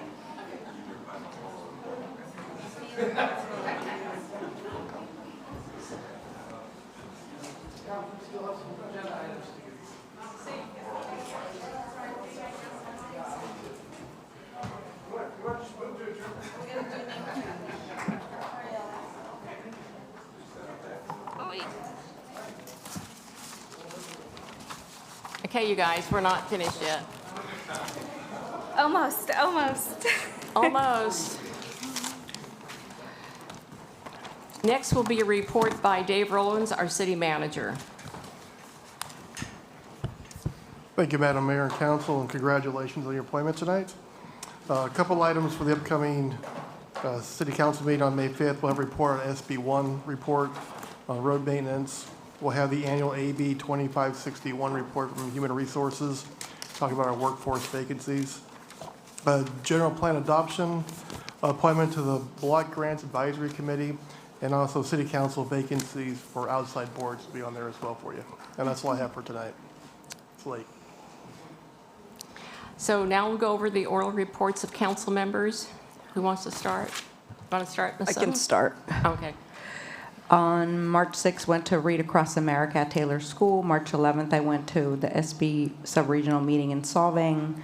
March 12th, I went to Hancock to make a presentation to students who are interested in becoming attorneys. On March 19th, I went to the SB CAG meeting. On March 20th, there's a foundation called the Barajas Foundation, and it was a career day for kids in middle school, and it was really cool to see that because they had a golf pro and a boxer so the kids could see the different careers. On March 23rd, I went to the Mayor's Youth Task Force meeting at Santa Maria High School in Pioneer. On the 26th, I went to the Oasis Senior Center fundraiser. April 1st, the Chamber of Commerce had a housing summit at Hancock. April 4th, I went to the Elks Rodeo Queen Kickoff, which was this weekend. And on April 6th, yesterday, I went to the Econ Alliance board meeting. Councilmember Soto? Thank you. When did we last meet? March 3rd? March 3rd. March yeah. 3rd. Okay, March 4th, I went to the PICA parent graduation. March 5th, the annual Employee Service Awards Dinner. March 6th, we had a budget ad hoc committee meeting. I'm scrolling, sorry. Did we have? On March 12th, I had a Q&A session with a Santa Maria Youth Leadership Group. March 17th, I believe we had a closed session meeting. Scrolling. March 24th, I had a budget workshop. March 26th, I had a general plan briefing meeting. Sorry, March 3rd, I had the JJCC meeting with the County of Santa Barbara and Chief Williams. And then that brings us to today. Thank you. Those are all my reportable items. Thank you. Councilmember Flores? March 9th and March 11th, I did Reading Across America at 2 different schools. March 5th, I went to the City Awards ceremony. March 17th, we had closed session here. March 26th, had a Communify meeting. Thank you.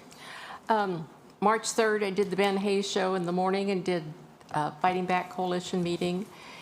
March 4th, I attended the Santa Maria PD 2025 Annual Awards Ceremony, and they do need to find a bigger place to have that. And let's see, March 5th, attended the LAFCO meeting and the 62nd Annual City of Santa Maria Employee Awards Dinner at our brand new That's right. Japanese Community When was Center, but our community center, it is so nice. Did the Budget Ad Hoc Committee on March 6th and 7th. I did Read Across America, went to Taylor Elementary School, Bill Libben Elementary School, and Ontiveros School. March 8th through 11th, I attended the Calicog Regional Leaders Forum in Long Beach. March 13th, I did the Rick Blaymeyer Show and the Fighting Back Santa Maria Valley Board meeting. On the 16th of March, I did the West Coast Custom Car Show is coming in May, and went to their first meeting and met Mr. Rollins and I on March 17th, met with the California Governor's Office of External Affairs. They came to meet with us and asked us basically what we needed to do here in Santa Maria. March 19th, 3CE Policy Board of Directors meeting. And on the 20th, it went to the Boys and Girls Club for a chamber event. On March 24th, did my Mayor's Youth Task Force at Santa Maria High and Pioneer. And then went to a meeting on the food truck draft ordinance meeting. On the 25th, the countywide tobacco, no, I didn't go there. I did the Marion Regional Medical Foundation Board meeting on the 26th. On April 1st, did the Santa Maria Valley Housing Summit. On April 2nd, LAFCO meeting. And then, on the 26th, Rodeo Queen kickoff, and 4 nice young women two from St. Joe's, one from Santa Maria High School, and I think one from Pioneer. I think I'm right. Anyway, and they're going to be campaigning to see who becomes Elks Rodeo Queen, but Elks Rodeo Queen got a kickoff. So, anything else, ladies and gentlemen? If not, this meeting is adjourned, and thank you and congratulations, Mr. Pataya.